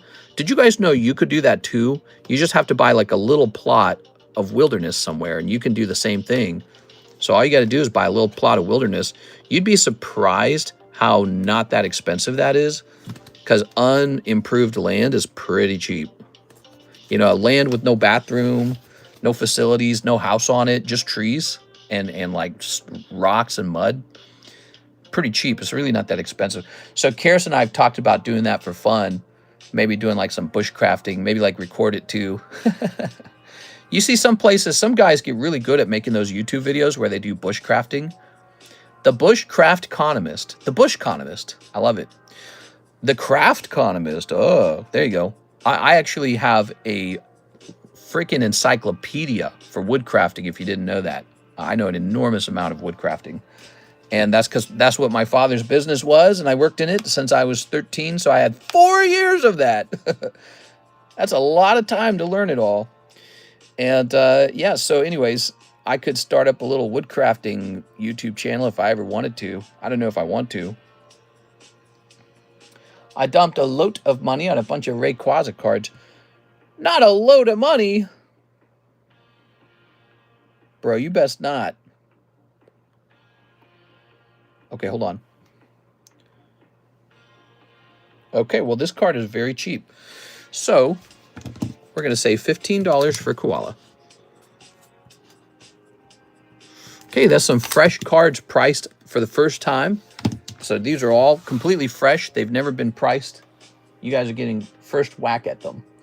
Okay, let's see what the next order is. We have an order from Eric Rodriguez. I'm wondering if you'd like to allow me to swap my slab away to the PSA 9 Dark Alakazam on the table. Let me take a quick look, Eric. Normally we do allow that, but there's a $20 swap fee. But let me see, because that's a pretty cheap card. And what do you have? You have a Spectra Abra, and it's a consignment card. Let me take a quick look into that. I think I know what you're talking about.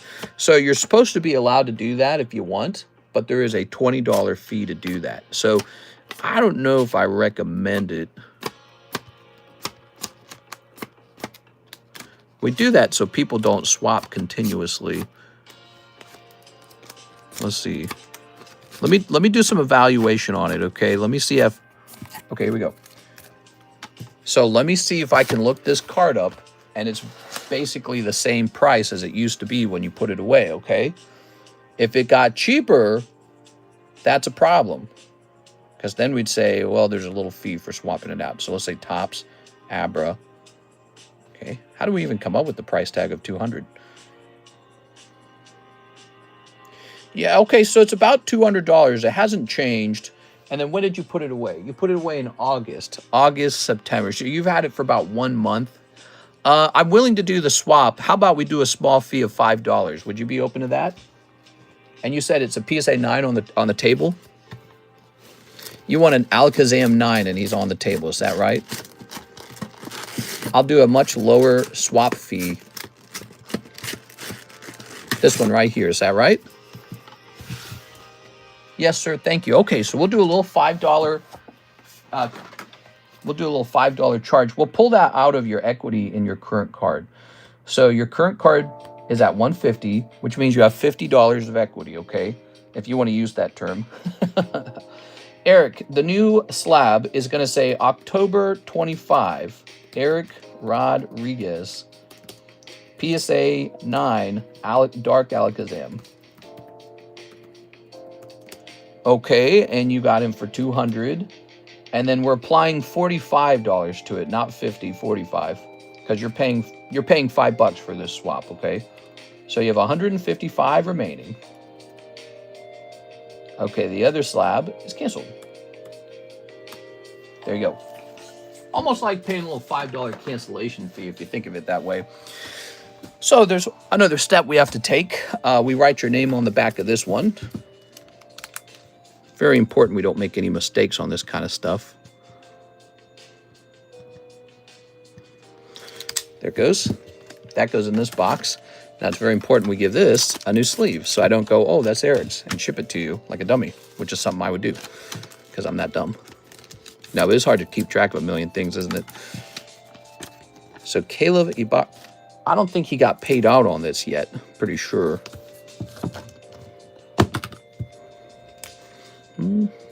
200 Caleb, because we changed the rules on how you get paid out on slab-aways. If somebody slabs away your consignment slab, you don't get paid out until it's paid off. There goes. All right. That is back up for sale if you guys are looking for a fancy PSA 10 of something. It's a good card. It really is. There it is. But the Dark Alakazam is also good.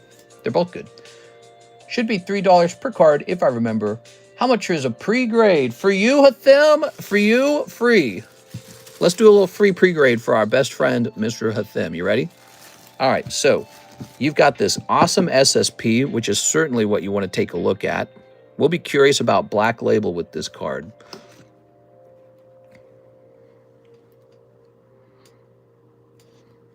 Your card will fail Black Label. It's thinner on the top. It's actually thin enough on the top that it might miss the 10, too. It might be a borderline 9. That's a pity, isn't it?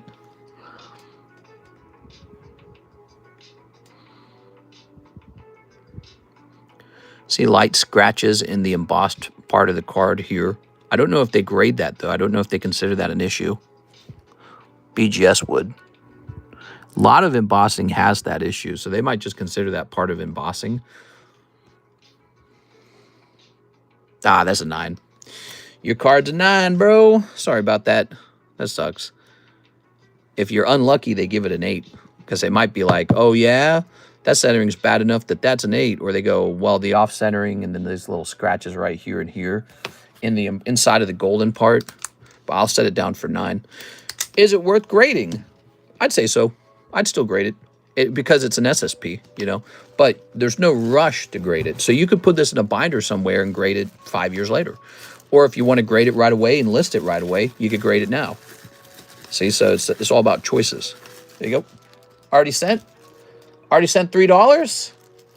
We are. Let's see.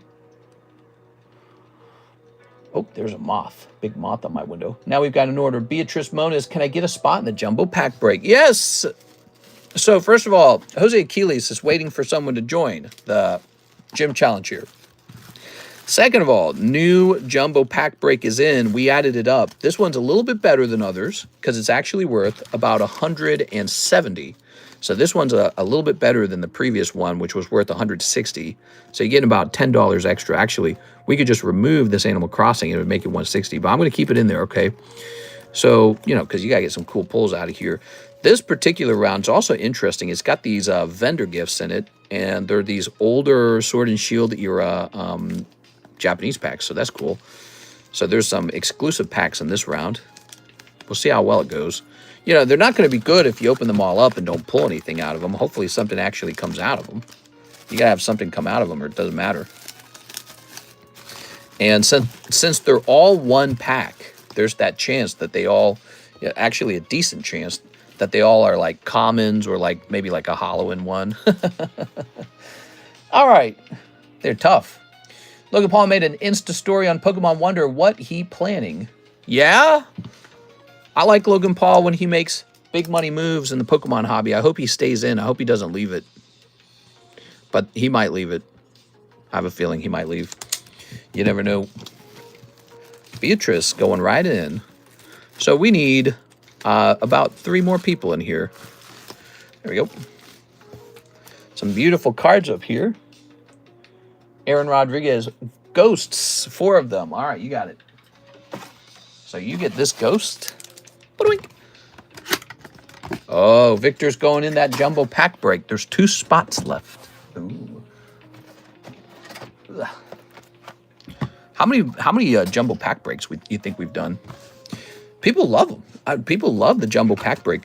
By the way, if I ever assemble a jumbo pack break and you really like it, just buy it outright for 160. It's for sale for 160. The jumbo pack break is always for sale. So you don't have to be in the break of it. You can buy it outright. You kind of want to do that early before people start getting into the break though, okay? So if you just like the composition and you think it's more fun to just buy it outright, give it a try. We had a guy do that the other day and I was kind of surprised by that because no one's done that before, but I realized that actually makes a lot of sense. Leftover pack. This is the pack with the ghost rare if you didn't know it. So put him back in here. You missed him by 1. Isn't that a nightmare if that were to happen? All right, here goes. What we need is an institutional whale like BlackRock to come in and buy $1 billion worth of seal product. Nah, that'll never happen. They'll never happen. They won't do that. You know what they would more likely do, though? They might come in and buy something like a first edition Charizard, an Illustrator Pikachu, or whatever. They wouldn't buy... I don't think they'd buy seal. Would they? Maybe they would. I don't know what they'd do. Here goes. You ready? I don't think institutional investors are going to speculate on the collectibles market pretty much ever. It's always going to be rich individuals like in Saudi Arabia and UAE. Guys like Mr. Wonderful, they're gonna do that kind of stuff. Because collectibles really is not based off of any sort of like... It's a wonderful idea, right? It's fun, but it's not based off of like industry or anything like truly measurable. Just off of pure human desire. There we go. Okay, there it is. I mean, they only have 2 options, either slabs or sealed, so it's 50-50. What's the current pack break? Oh, we don't have one. We got to pick one. We don't have a slab break anymore, or pack break. Because the last one finished. Speaking of finishing, we have these booster boxes you can jump into. Astral Radiance. 3 people in here now. Out of 16. You need 16 people for that to go off. But also, we have the Mega Evolutions Booster Box pre-order break. This is for a whole box of Mega Evolutions. You're betting 40 bucks. Your odds are 1 in 11. Not very good odds, actually. You're probably going to lose 40 bucks. 3 people are in here waiting for it to finish. If this finishes and Mega Evolution isn't here yet, you get a placeholder card, a pre-order card that says, all right, now you're owed a whole box of it. So we like to do that before the product arrives, just to keep people engaged, because people enjoy those. Once the product arrives, we don't host those anymore. All right, how do you get the 1 of 1 roll? Ooh, the 1 of 1 roll. We are. Oh, so I remember that one. Yeah, we got to get back to talking about that. In our Discord server, there are specialty challenge rolls you can acquire where you get like a title in the Discord server. So if you're really part of our group, you're hanging out over there, you're hanging out over here, it's nice to have those titles. Well, anyways, the 1 of 1 roll is very fascinating. What you have to do is pull a card that is 1 of 1. Sketch cards don't count and signature cards don't count. It has to be like, well, I mean, signatures can count in certain instances. But it has to be like you open up a booster pack of, I don't know, like Magic the Gathering, and you pull a 1 of 1 something. And it'll say it on the card. So usually you have to be opening like a Topps product. Like here, let me show you a Topps product where that can happen. This product right here, Topps Chrome 100 Years of Wonder, this can have a 1 of 1 in it. If you were to pull that, not only would you be sitting on like a $10,000 card, you would also have a special title in our Discord server. And no one's ever done that before. We've had one instance, I should say. A gentleman pulled a 1 of 1 signature card out of a sports set, and it was worth like $1,000 or $2,000. So he would have gotten the roll for that, because it was a truly difficult card to pull. Okay, now we have Martin Ramirez. 1 live custard, 1 pokey scuffle. Souffle. Yes. 1 souffle, please. Oops. What's the top card going right now? Now, when you say top card, could you explain what you mean by top card? You actually owe me an autograph on something. Do I? 1, 2, 3. What do we got? Boop. Wow, what is the odds of that? Martin Ramirez pulling the 5 live customs. That's nuts, dude. 1, 2, 3, 4, 5, 6, 7, 8, 9, 10, 11, 12, 13, 14, 15, 16, 17, 18, 19, 20. Oh my God, that's crazy, dude. That's why the Poke Shuffles are so good, because it doesn't matter how many of these cards are in the box. You have a chance for something like that to happen. Let's see. You're probably about to pull something. You ready? We got 1, 2, 3, 4. Another one. Another one. Nah, all right. But that's going to be 5. And whatever that is what you pulled. Let's find out what it is. Nidoking 8. All right, let's get that Nidoking. Oh, that's not bad. That's an English one. Oh, very interesting. Oh, smushing my own slabs. Let me toss this. Pull this forward a little bit. Oops. Have everything fall over a little bit. So there you have it. Nidoking Martin Ramirez. That's not bad at all, huh? Wow. I donated my bag, and it had 2 waifu signature cards years ago. Oh, my gosh. That's not good.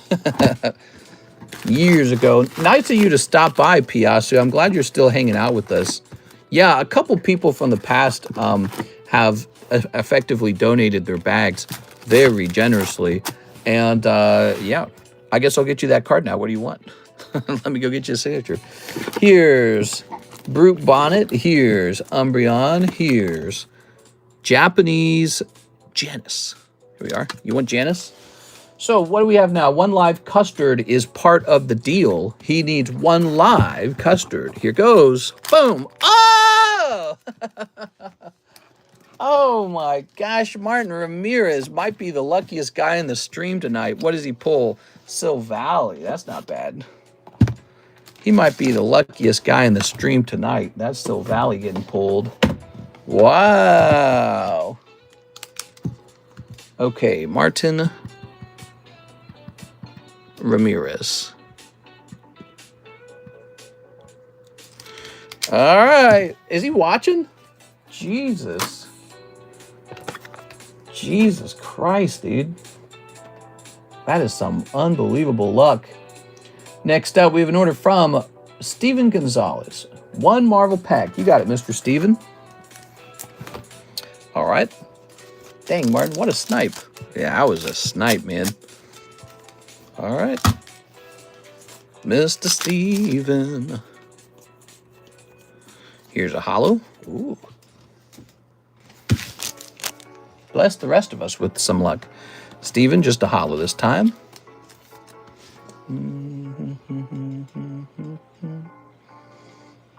Where's my ST box? Oh, I put it in the wrong spot.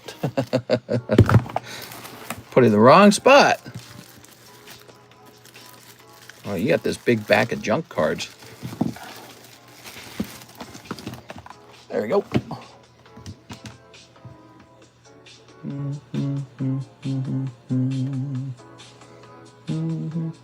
Victor Kokiko, 1 spot in the new jumbo pack break. Beatrice is in there.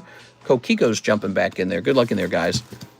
Somebody walks in with the bag, and 3 people walk out.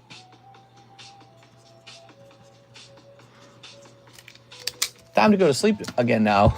Yeah, here we are. There we go. Very nice. Ooh, we're opening some Kaiju number 8. I'm looking forward to that. So I like this Umbreon. He's going to be a nice pull.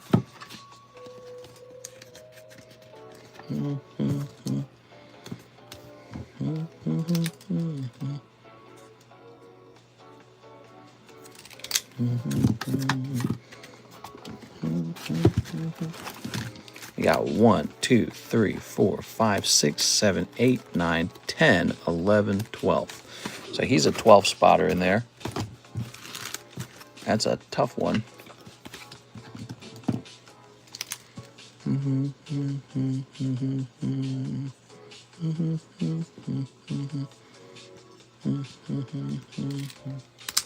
I watched the show recently. It's really good. What show? The Show.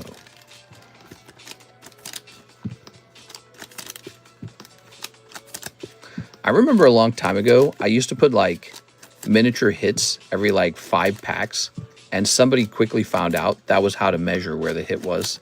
And I was like, oh, can't do that. Okay. Lovely.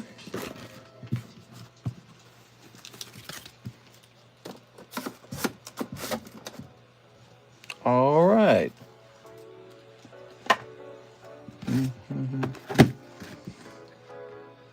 Oh, Kaiju number 8. Cool. Well, I'm glad to hear it's fun. Now, we've got an order from Hathim. Pre-grade for the Stamp Marvel card. You got the pre-grade. It is a 9, maybe worse. Here's Mark Valerian for 1. Ghost of the Pasta. Oh, my God. If you sniped that, I would be so happy. I would be so happy if you sniped that, because you went really deep in here. So if anyone deserves a nice ghost rare, it'd be you. All right, you ready? Let's see. You know, it's curious, actually, Mr. Mark. You saw people going deeper on this, and still a ghost rare didn't pop out. Nope, not a ghost rare. Not surprised. Those ghost rares are basically as hard to find as a ghost, like in real life a ghost. Pretty rare. Good night, chat. Good night, mister. Have a nice night. All right. Bedtime, huh? Rockabye, baby. Oh. Who's here and who's brand new? Sign in. Who's here? Who's brand new? I want to meet some new people. Joshua Whipple, 3 lives. Oh, that sucks. Oh, Joshua Whipple, that sucks, bro. I'm so sorry, man. Wow. All right. We got 1. We got 2. And we got 3. Oh, dear God, dude. My lordy. That's painful. All right. Let me give you a spare card. Was I giving you a spare card? Was it somebody else? Who else had tough luck in here one day? I'm going to give you some of these cute little poker cards, okay? We'll give you 3 little poker cards. I love these vintage Mario poker cards are my favorite thing right now to hand out for free like this. There we go. So Your packs are now containing a little more substantial of a thing because I feel bad about your miss there. It's a little bomb. I mean, that quite literally looks like it might grade 10. What is going on here? Stop sticking. There it is. So maybe you'll get lucky on the grades on these if you bother grading them. That sucks. Josh losing weight. Yeah, you lost a little weight on that round. That other guy cleaned house on those live customs right away. You know, I've thought about putting something in the live customs where it's like maybe $80 worth of the Poke Shuffle. Because have you ever noticed how the Poke Shuffle actually causes the live customs to move? It would be interesting for the live customs to make the Poke Shuffle move as well. We are. Oh, a new signature card going right up into the Waifu Shuffle. Oh, I'm running out of blank cards for the Waifu Shuffle. That's not good. 1, 2, 3, 4, 5, 6, 7, 8. We'll do $160 on this, so actually $10 off. $10 cheaper. This is going up into the Waifu Shuffle to keep it spicy. I'm actually running out of Waifu cards when I think about it. And this is called Marciana.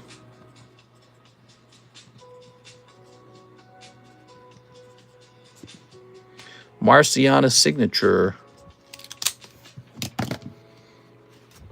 Okay, so count that up. 20, 40, 60, 80, 100, 120, 140, 160. So you pack them up like that. It goes into the box like this. And that's how it works. That's how these are all made. Really simple. Really simple. That's how these boxes are created. Okay. Let's pop that over here. I know there was room for that because somebody had pulled a slab out like in the daytime stream or something. I've been doing good lately. I was bound to lose eventually. Here we are. Well, you get those nice poker cards. Here's a theme. I'll try one Halo Upper Deck. Hathim. With the Halo Upper Decks. These are really exciting Hathim. If you manage to pull some of the top pulls out of here, I think they're actually pretty valuable. The only problem is they're also a little pricey to open. But yeah, these have been a major seller for us. These and the Topps Halo have been going very steadily. There we go. What we got? Okay, ready? Captain Thomas Lasky, Master Queef. Here's Dr. Catherine Halsey. Captain Veronica Dare. Urdidact. His name's Urdidact. There we go.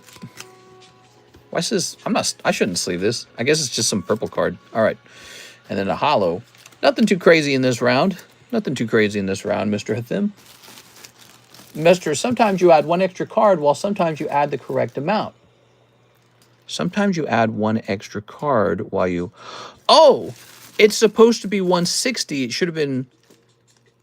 No, I did it right, didn't I? 8? No, I'm getting confused now.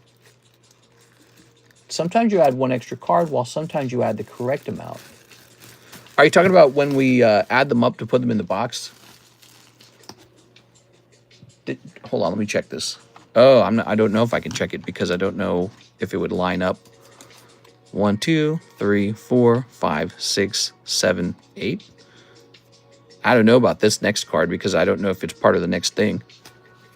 I don't know. Catch me on it. If I miscount ever when putting things into like a Waifu Shuffle or Poke Shuffle, catch me on it. Help me out, okay? I don't want to make any kind of mistakes. Doesn't look good. So, not too long of a line right now. Here's Hawk, Mr. Hawk. He says 1 Kaiju. You got it. All right. I think it was 8, not gonna lie. It was supposed to be 8, right? That equals up to 160, doesn't it? Should be all good. Okay, you ready? I could see myself making a mistake where I miscount those. That's really stupid if I do, though. I mean, what haven't I done before on this stream? I've done some really stupid stuff.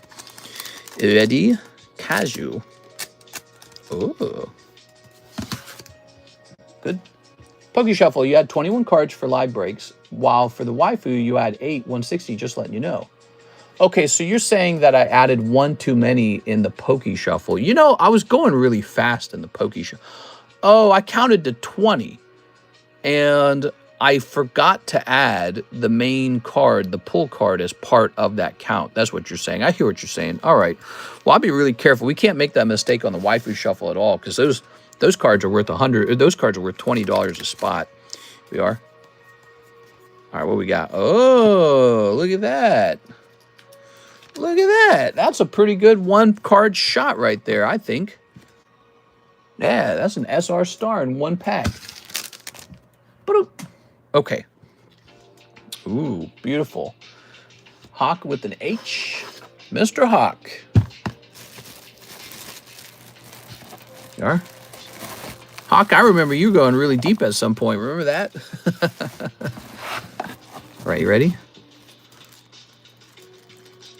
Very cool. That was a nice little snipe. It felt good. Oh, yeah, we've got these SpongeBob top Series 1 SpongeBobs, huh? I wonder what I should do with those. Pokemon Go is me. Pokemon Go is you. All right. Now we have... Click. Mr. Them. Last Halo Upper Deck for the night. You got it. Last Halo Upper Deck. Okay. All right. I went deep in... Oh, right. Yeah. We still have those Pokemon Go's. They've been steadily rising. You know, we have a Pokemon Go Charizard on break right now, and he is worth like 4 times what he used to be worth back when Pokemon Go actually came out. He was kind of a cheap card because you could pull him quickly. Yes. Ooh. All right. So you got one Arbiter Hollow. Nothing too crazy. It is a cool looking card though. Look at that. If this graded 10, it'd probably pay for the pack for sure. Okay, Arbiter Hollow. Do you not have another bag? You do have another bag. It's right here. Your other bag's so full, I don't want to keep putting cards in it. All right. For real, the Pokemon Go is going crazy for what it is. Take a look. Oh, we have a free card. Hold on. Type in free for the free card, everybody. Forgot about that. This Charizard break right here. Pokemon Go Charizard. That's the English one. And he has really gotten expensive over time. He's quite expensive now. It is. All right, let's start putting people in the free giveaway. We got John Wilson going in. John Wilson.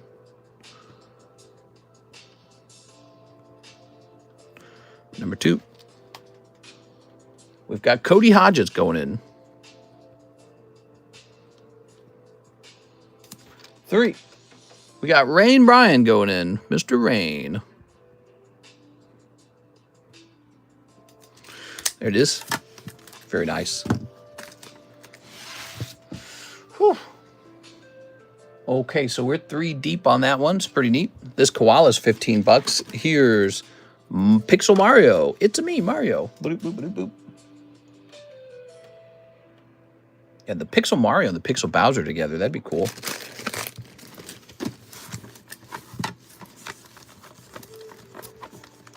Oh, I don't know where he is. You're right. Pixel Mario. Here's Manectric. Cheap and affordable. $500. Cheap and affordable. Oh, you can open up 2 boxes of Kaiju number 2, huh? All right, let me go get them. I'll be right back. Kaiju number 2. It's a good set.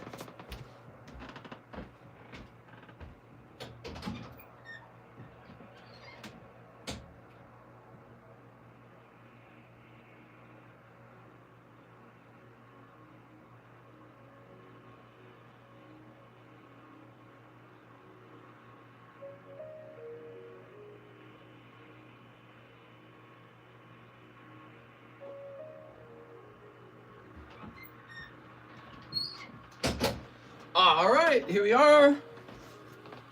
What a busy freaking Wednesday, dude. This Wednesday has been super loaded. All right. Did you check the prices on Surging Sparks? You know, I haven't, and I bet you they're way higher now. And it's kind of funny because nobody has bought any. Okay, let me set those there. I hate how the Kaiju changes the color of the screen. I hate that. Let's see.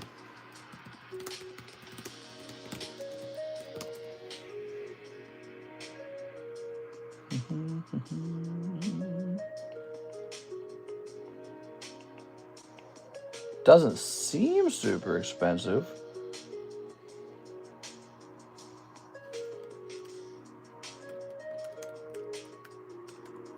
What's our current price?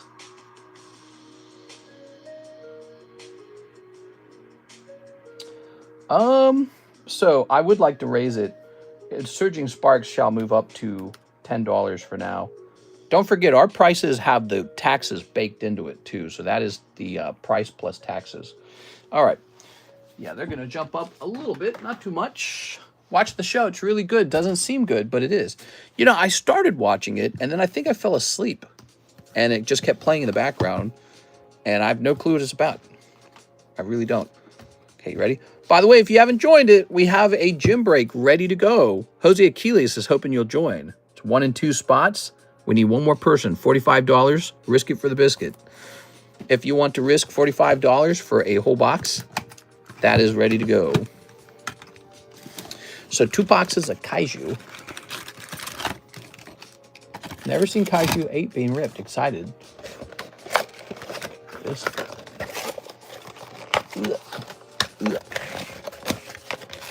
Throw this. Good. Oh, lovely.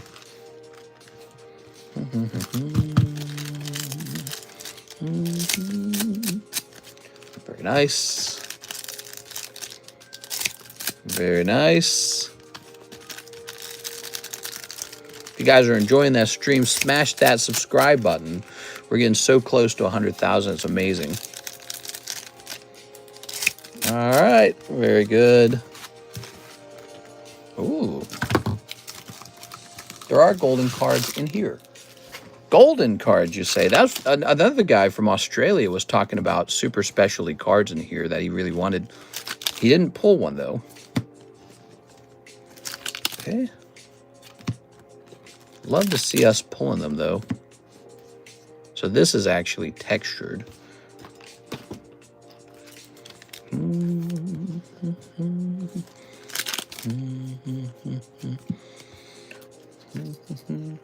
Signed cards. Yeah, and when he says signed cards, he's referring to cards where the voice actors sat down and signed them directly onto the card. Pretty neat. There's a lot of these textured cards. Let's not sleeve them all up. It's too much work. They're like EXs. You are? We're looking for the star card. Come on, star card.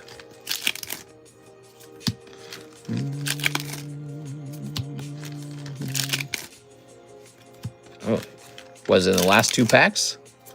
Oh. Last pack? Oh my god, it was. It was the very last pack. I guess that's supposed to happen, right?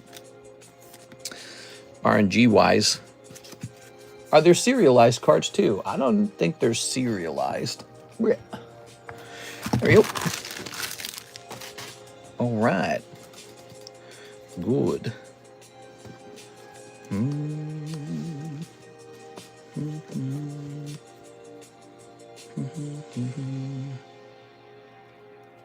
You guys looking forward to any movies coming out in the movie theaters? What are you guys looking forward to the most? I'll probably take Karis to go watch the new Tron movie. She's a huge Tron nerd. She loves Tron. She loved it when she was a kid. Tron Legacy came out.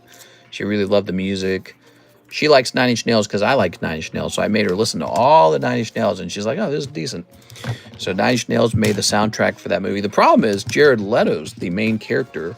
And everywhere I go, everyone's like, oh, ugh, Jared Leto. It is. So most people are contemplating that the show will be ruined by the choice of the main actor, which was not the original script, by the way. He was supposed to be the bad guy. And then some kind of thing went wrong, like some sort of property rights thing, and they changed it all, and they had to change. I think the movie got delayed a bunch. Here we are. Ooh, yeah. And somehow, Jared Leto ended up being the hero. All right, here goes. Tron 2, yes. Hey, mister, are your Paldea Evolved the correct price too? Just want to make... I'll check my Paldea Evolved. You know, Baseball Mitts was talking about how Paldea Evolved had gone up in price, and I thought maybe I'd go check that, but... All right, let's see what's going on with Paldea Evolved. Are you ready? I bet you the booster bundles are cheapest. Of course, we're not pulling ours from booster bundles, are we?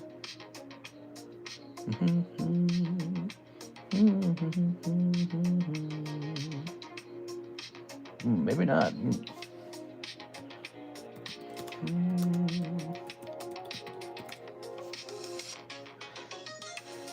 Listen to this music, man. Crazy to think that AI is going to be making all our music pretty soon. You guys think about that very often? I dwell on that. So it doesn't look like there's any big sellers for this product anymore. Is that right? Crazy. All right. So it's kind of like in the secondhand market now, you know, really in it. Divided by, what, 36? What? What? That can't be the right price. No way. Let me take a look at this. Booster bundle case, Paldea Evolved. I don't understand how our price can be so good and nobody was buying any. You know, like nobody was buying any of this. Scoopy badoo badoo badoo badoo badoo badoo badoo badoo badoo. All right, let me try this again. Are you ready, guys?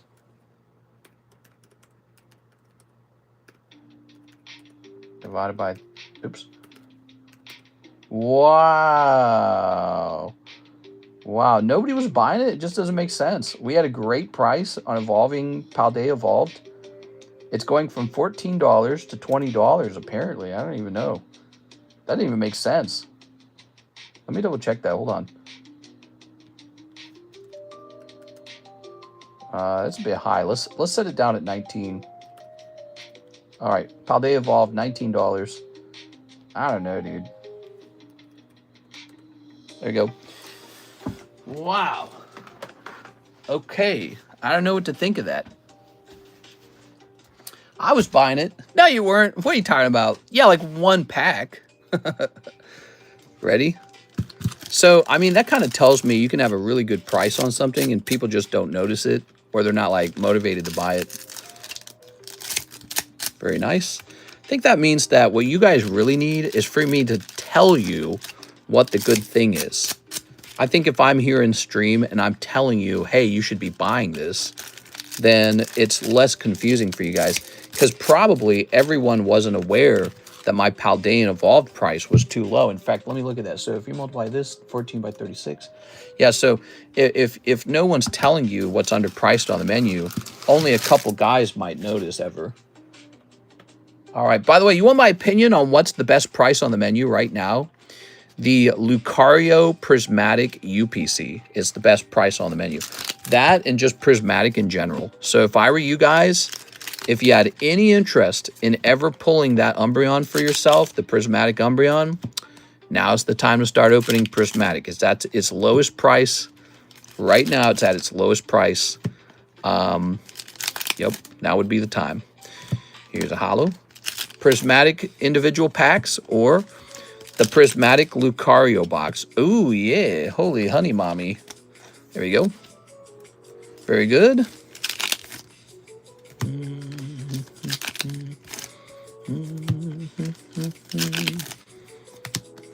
Ooh. Bowl cut hair guy. Oh, blonde hair guy. I have less than $30 in the bank. No! Jimmy Jim Jam, you better start putting those hams to work. All right. We ought to start doing a make more money seminar on this stream or this channel. What do you guys think? You guys want me to make like a series of videos on how to make more money in life? Like how to just get better jobs and stuff? I want you guys to earn more money. Not just so that you can come here and buy more Pokemon cards, but seriously, just to live a better life. like it's a public good thing. It's good for the whole society. There you go. You know, I always really liked making video game guides because I love teaching people. That's the truth. You want to know why the TheCardconomist channel was so successful, 130,000 subscribers? Because I love teaching. I just enjoy it. I enjoy analyzing things. I enjoy explaining things. We are.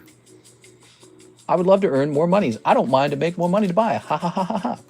It would be nice to like sit down with people on an individual level, like case by case, and be like, all right, this is what you're doing, and this is what you're gonna do.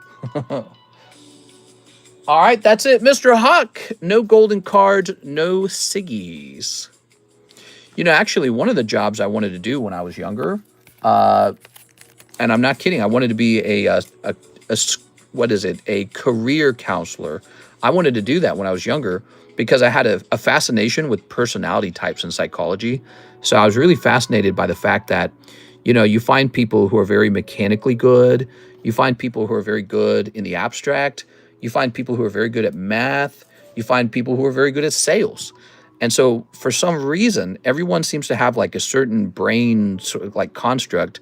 And if you take the guy who's good at sales, but you put him into bookkeeping, a very sort of like monotonous routine job, he's going to hate his job and maybe probably make a lot of mistakes. If you take the guy who's very mechanical and you put him in sales, he's going to hate talking to people, and he's just going to hate his job, and he's not going to sell as much because no one's going to be convinced by him. So when you line people up with the right jobs, productivity goes up. And then besides that, people are having a better job. You know, people are enjoying their jobs better. I had jobs that I didn't like when I was younger. I had jobs that I hated, and I understood that concept right away. I said right away, some people are built for certain kinds of work, and if you have this mismatch, it's very much like dating the wrong person. Like imagine you like quiet, calm girls, but you're hooked up with like the most obnoxious, loud, overly energetic girl. Or maybe you're the guy who likes the extroverted girl who's into like, I don't know, like sports and rap music, and now you're dating the quiet, nerdy girl who hates all that and she wants to listen to classical, right? So like you can have a mismatch of personality types in the dating game. Well, you can have a mismatch of personality type in your careers.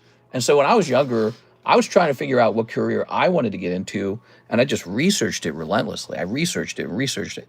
At some point, I had it all memorized. All the concepts were memorized. Like I was memorizing the advice on how to find the right career, and I actually enjoyed that subject itself. It's like a industrial psychology subject, lining people up with the correct types of work. And so, you know, I thought for a while maybe I could go to school and do industrial psychology. When I went to community college, I did take 2 courses in psychology. Anime Lover says, STFU. I love your content, bro. Keep it up. Hey, what's up, Nicholas? Nice. Can you sign my bum? I'm not signing your bum. Preach, brother. The girl card, that girl card is $40. Oh, cool. Okay, that's good. That's good. I would love to earn more monies. Yes. How do you become more productive and earn more money? It's like the ultimate puzzle to solve. And when the puzzle is solved, everybody's happy. Most problems in the whole world really just revolve down to a lack of resources. That's it. There's just a lack of resources. And everyone has like the same conclusion on how to get more resources. It's almost always the easiest response. Make someone else pay for it. Hey, Elon's got a lot of money. He doesn't really, though. Most of his money is actually just stocks. You can't spend stocks. A lot of people don't appreciate that. Yes, he does make good money. He is rich. He's wildly rich. But it's a certain type of wealth. So he does have money, and he buys, you know, rich people buy yachts and they pull out loans and stuff. But they're not quite as rich as the big number you see. Oh, he's got 400 trillion. Athim, one more Halo. You got it, man. All right, here goes, Mr. Athim. We are. All right, you ready? Wealth is a really interesting concept too, right? Like Stalin. Stalin, he doesn't appear to be rich because he never really cared about money. But there's this point in time where Stalin has basically the purse of the entire Russian economy. So he was much more wealthy than anyone like Bill Gates or like Elon Musk was today. Relative to that time period, he was one of the richest guys in the whole history of mankind. And it was because he had the purse strings to the actual Russian economy. But he doesn't buy himself anything. He's got his pipe. He doesn't buy anything. And that's a really fascinating idea. Like, you get these billionaires, And we scoff because they buy, you know, like yachts, which is actually fairly annoying when they buy yachts or private jets. But you get some billionaires and they just don't spend it. They don't even care. They do not care that much. They buy a modest home, or they buy a big mansion, but they don't live in it or something. Like, I guess if you can spend the money, maybe you just do. But money's a fascinating thing, because somebody having a lot of money doesn't mean they're living this glorious lifestyle that you might think that they do. They might just be this person who's obsessed with productivity, and that's what led to all the money. But that doesn't mean they're living this glorious, decadent, gluttonous, you know, bourgeois lifestyle where they, you know, they drink wine and laugh about the poors. Here we are, Mr. Thim. Yeah, actually, I find that when you really kind of study the richest guys in the world, like I'm learning about Andrew Carnegie right now. Carnegie. I'm listening to a book on Andrew Carnegie, and one of the really fascinating things about him is he didn't even care for the money. He just didn't care about it. He didn't care about the money. He was obsessed with the thing he was working on, that's exactly how I think of Elon Musk, who's the rich guy today, right? He's really obsessed with the thing he's working on. And I think I relate to that obsession sometimes, even though, you know, I'm just some card shop guy with probably like $1 million of Pokemon cards. There's a sort of obsession with the activity itself and not the money that it generates. The money's just like a measure of it properly working, but the obsession is with the thing itself. And that obsession is very close to like being a speedrunner in a video game. Like, you play the video game so much, you just want to play it perfectly, and you want to play it better than anyone else, and you want to learn every secret about the game.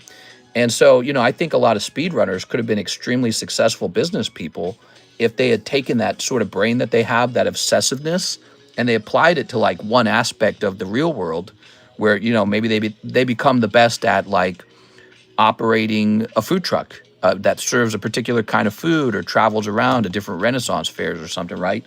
So if they took that mindset that they use for speedrunning and they just obsessed with work that same way, they'd be millionaires. They would be. And it would work just like the video game, where they don't care about the score in the video game. They probably wouldn't care about all the money they're making. Here is Ryan opening up a Paldean Fates. You got it, man. What's up, Flickfire? How's it going? Just ordered on Cash App. Okay, so here is the Paldean Fates. Back over here. You know, I hear this product's going way up too. How to punch into work. Have fun at work, Mr. Choi.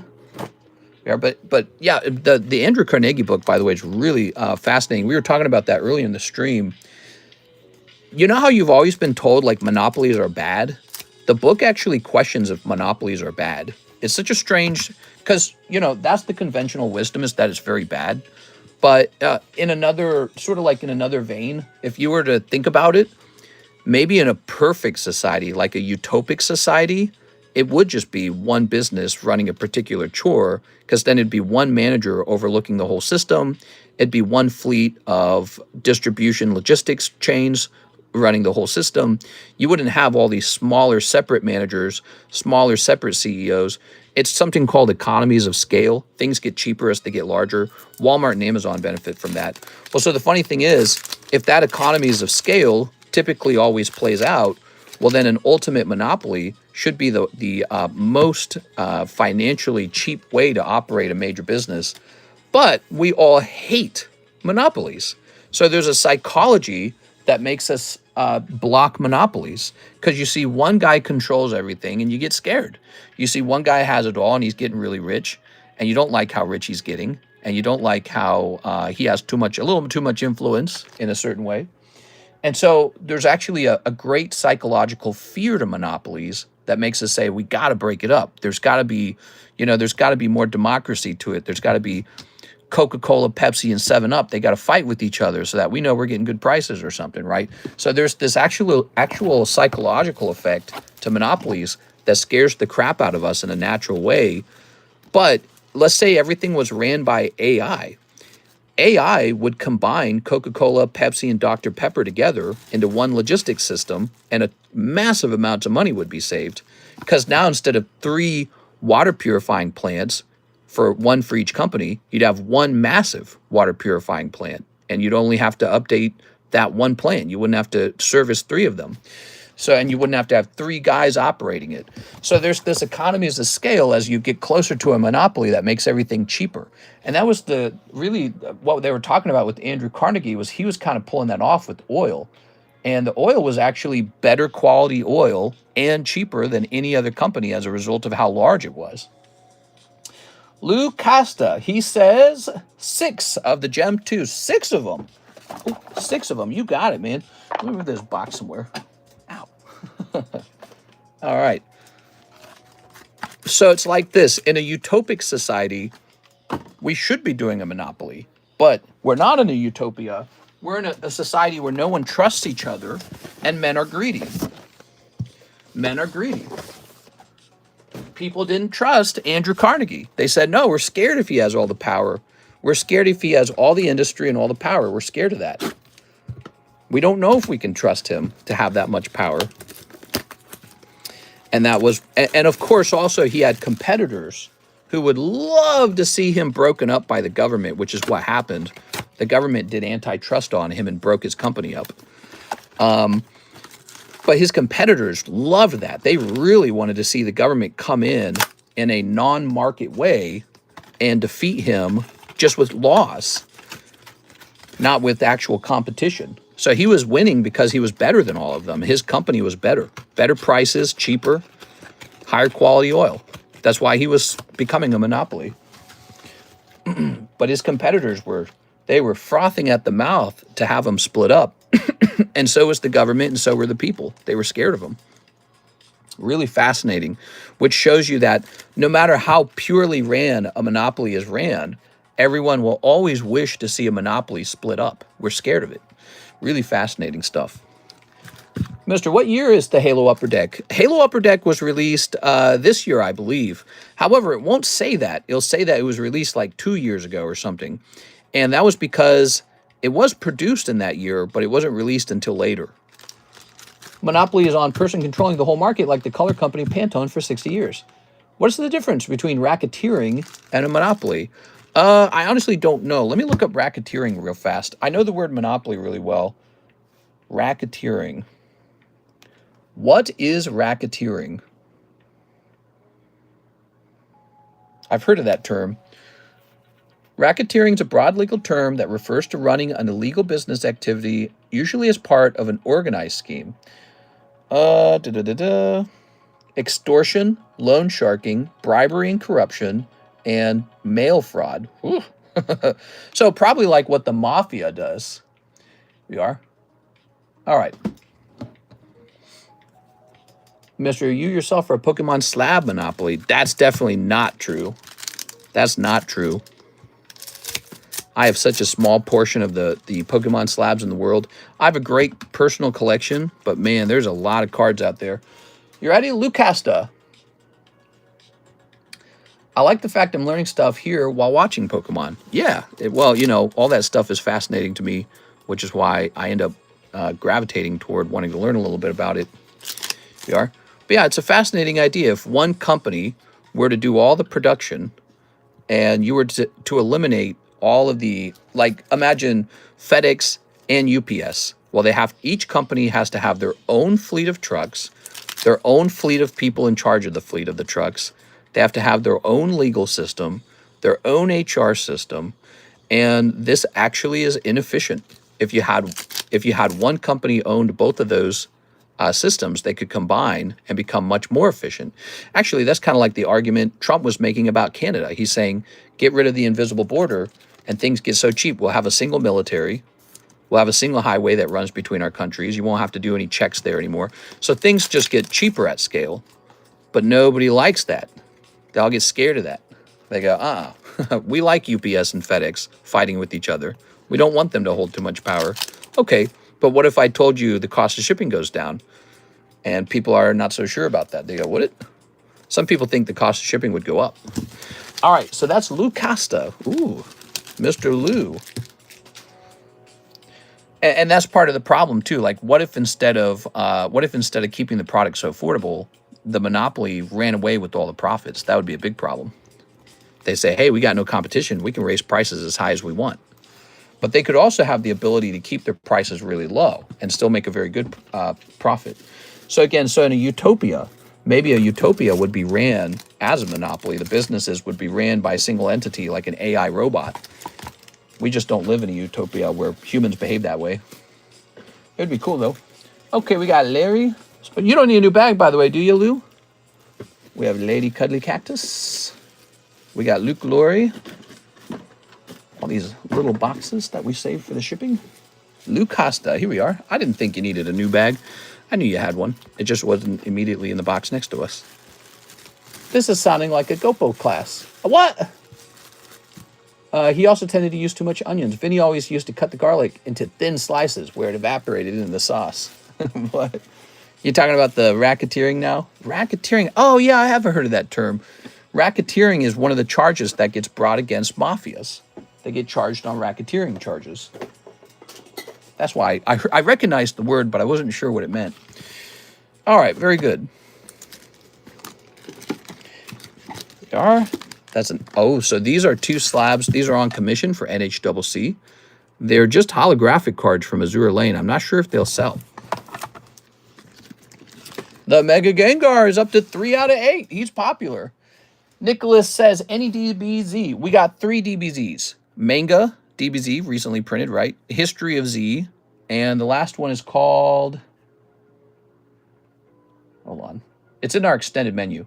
So the Manga Booster is $6. Beyond Generations for $5. Beyond Generations, $5. And History of Z, quite expensive at $12 a pack. So there you go. We got 3 different sets of Dragon Ball. You know, it'd be cool if we had a menu I could show off on the screen, physically show it off.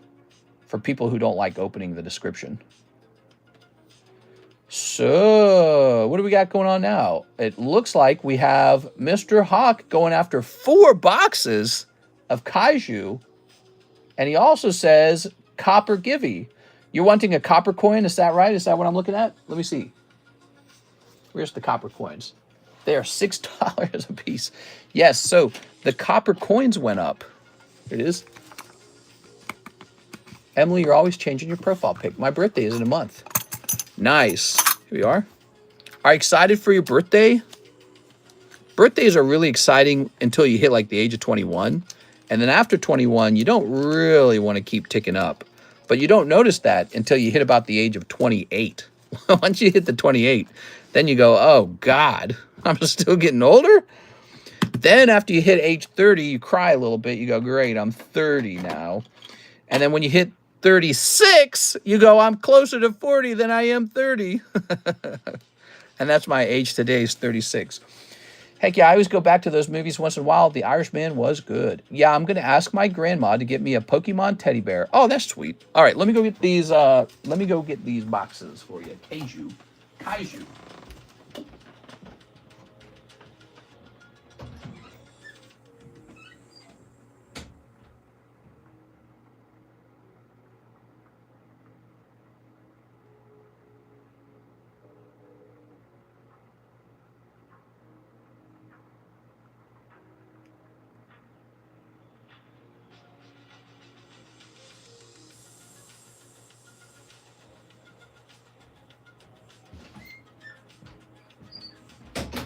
Okay, so from the looks of it, after these 4 boxes, we've got 3 boxes of them left, and that's it.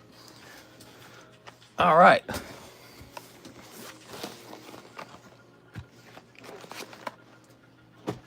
Very good. You ready?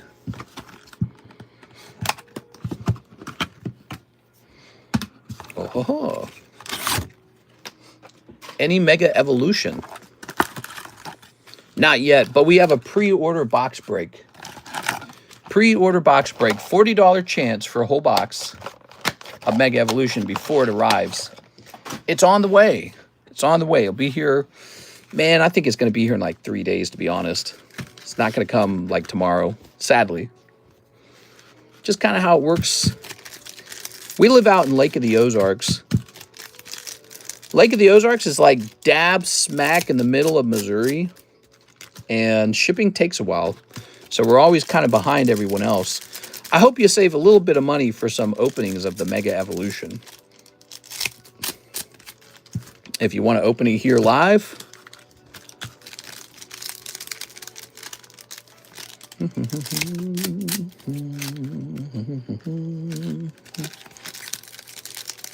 Send to Cash App. Oh, you opening up the last 3 boxes? I tell you what I'm going to do for you, Mr. Hawk. Since you did that, I'm giving you the open box of it that still has packs in it. I'm giving you all those open packs for free, okay? So we're going to get you that last box that has loose packs in it. You're going to get that for free. Well, well, well. All right, let's see if we get lucky tonight. Kaiju. Here we are. Give away the copper coin. Oh, okay, I can do that. Give away on the copper coin. That's too kind. Here we are. I'm about to drive to middle of nowhere, Michigan. Get a whole field of cannabis to process. Really? Here we are. How do you guys feel about weed? Here we are. Here's the blonde hair girl. Are there still states where it is illegal to smoke it? Here we are. Wonder if that'll change ever. I bet you there's some states that still make it illegal. Here we are. This is the guy. All right. I smoked weed for the first time in my life this year. I thought it was okay. Here we are. You can get up to a year in jail in Idaho. Wow. So it's kind of curious that some states totally allow you to smoke it. And then other states, like, you're going to jail. Yo!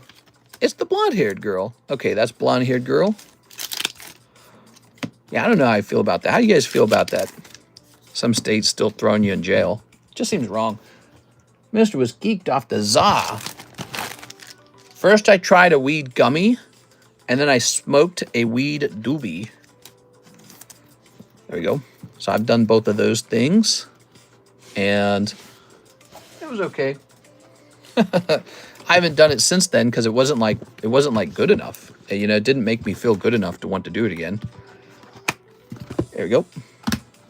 I noticed it's all of these drugs, smoking, drinking, and smoking weed, all kind of have a similar effect of making your brain kind of like loopy. And I've never enjoyed that feeling, unfortunately. Just doesn't do it for me. My parents didn't drink. My grandparents didn't drink. Nobody in my family drank alcohol. And so maybe I'm just lucky that way because I hear alcohol is not super good for you. Karis loves alcohol, so we have to make sure she doesn't drink too much. There we go. She loves it. So we have a very finite amount in the home. Here we are. Very nice. It also treats autism, which is wild. It helped me. What, weed? Weed treats autism? Makes you younger, faster, healthier, smarter. There we go. All right. Pokemon helps give you autism.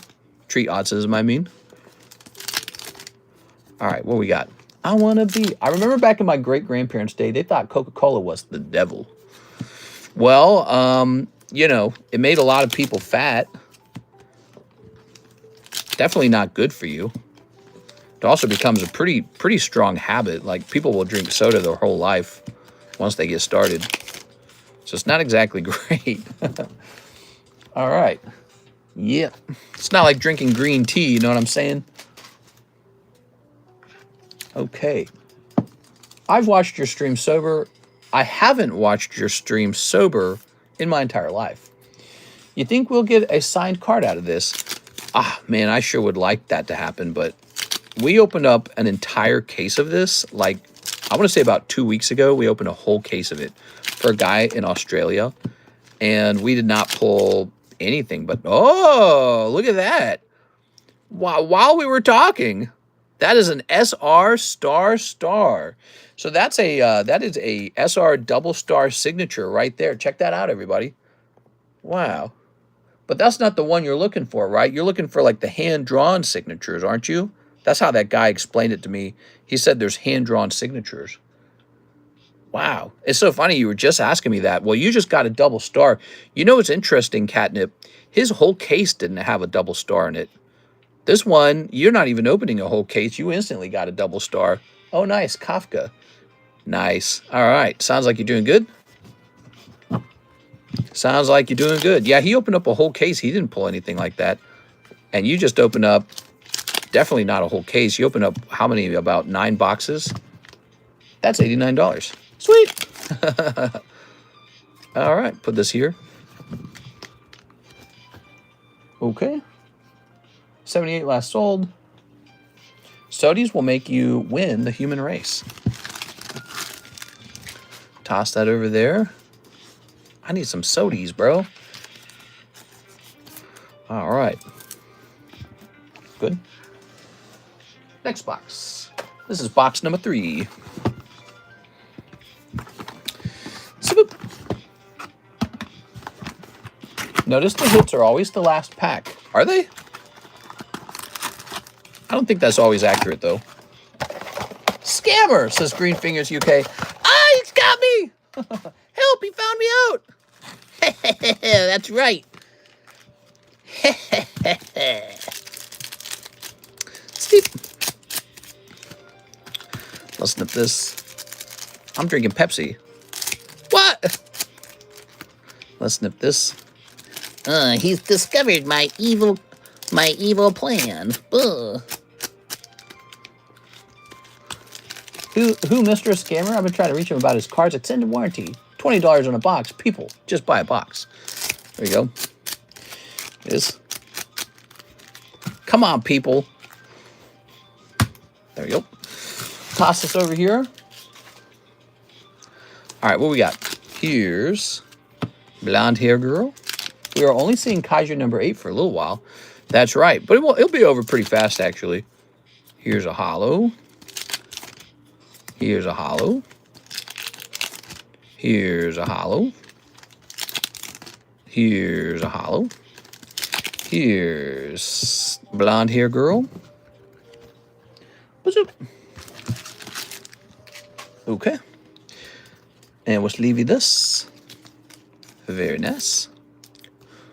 Let's see. You also pulled a holo. Oh, beautiful blonde hair girl. All right. We'll set that over there. Boop. So that box would be the beautiful blonde hair girl. Here's this guy with also blonde hair. This guy's red hair. This lady has black hair. Blonde hair. Ooh. All right.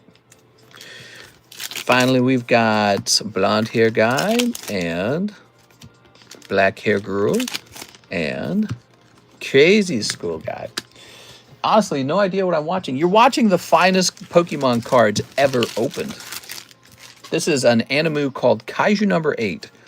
Bandai Namco printed a set of Kaiju cards for its Union Arena card game. There we go. All right. Sleep. Ain't Pokemon then, is it? I want to be... What are you talking about, Green Fingers? All right. How are things in the UK, Mr. Green Fingers? How are things going over there? Tossing this. Ta-da! Ooh. I heard Trump trash-talking the mayor of London. Sleep. You're not going to let him just say all that, are you? Let's snip this. There was some other controversial news in the UK in the last 24 hours. There was a guy who got charged only like 12 months for SAing some people in the UK, and people were super mad about it. There we go. I hate the mayor. He's a prick. There we go. Yeah, so that news was, it was a guy, I guess, that wasn't supposed to be there, and he did some SAing on, was it minors? I don't even remember that part of correctly or not, but I think it might have been minors, and he had done it multiple times, and they gave him 12 months. Basically nothing. And it would have normally been like 14 years, which sounds correct. That sounds like the correct amount. But he got 12 months somehow. Here we are. So people are talking about that. That's pretty wild. Doesn't Trump trash talk just about everyone at this point? Yeah, I would say he does. He does trash talk. Here we are. Ooh. He does a lot of trash talking. You can tell he likes the UK though, man. Did you see him all? He's all dappered up in his little outfit, and then he was at that pageant, the dinner with the King Charles, and he's like, the highest honors. Damn, dude. We are. So he likes. I suspect he likes the UK a lot because his mother herself, she was Scottish, and I guess he bought some land up in Scotland and built like a golfing course up there. It's very interesting. We are. Okay. All right. Ho-ho. I love Trump. I wish we had him for Prime Minister. You guys have Nigel Farage running the Reform Party, and I wonder... I've heard a lot of their politics. The only thing I don't know... Ooh, double hits in this box. So this box had 2 pulls in it. Very nice. Here's the big gun girl. Whew. I don't know when elections are, like when he'll have a chance to actually be voted on, but I wonder how those elections will look afterwards. Because I saw the big, I saw that giant, the mass protest in the UK with all the British flags. We're over here in the US, and sometimes when we hear the news over there, it's a little shocking. Like you hear about people getting in trouble for flying the British flag, and we're like, really? Because over here, we run the US flag everywhere. Because everyone here is... People are pretty proud to be over here, I'd say, in the USA. Not everybody. Some people think it stinks. And some people might have mixed feelings. But there's a lot of, there's a lot of patriots. All right, let me get 3 more boxes. So when you hear about the UK and you're not allowed to fly the British flag, it's like, whoa, what? I can't even imagine that being over here. People will go nuts.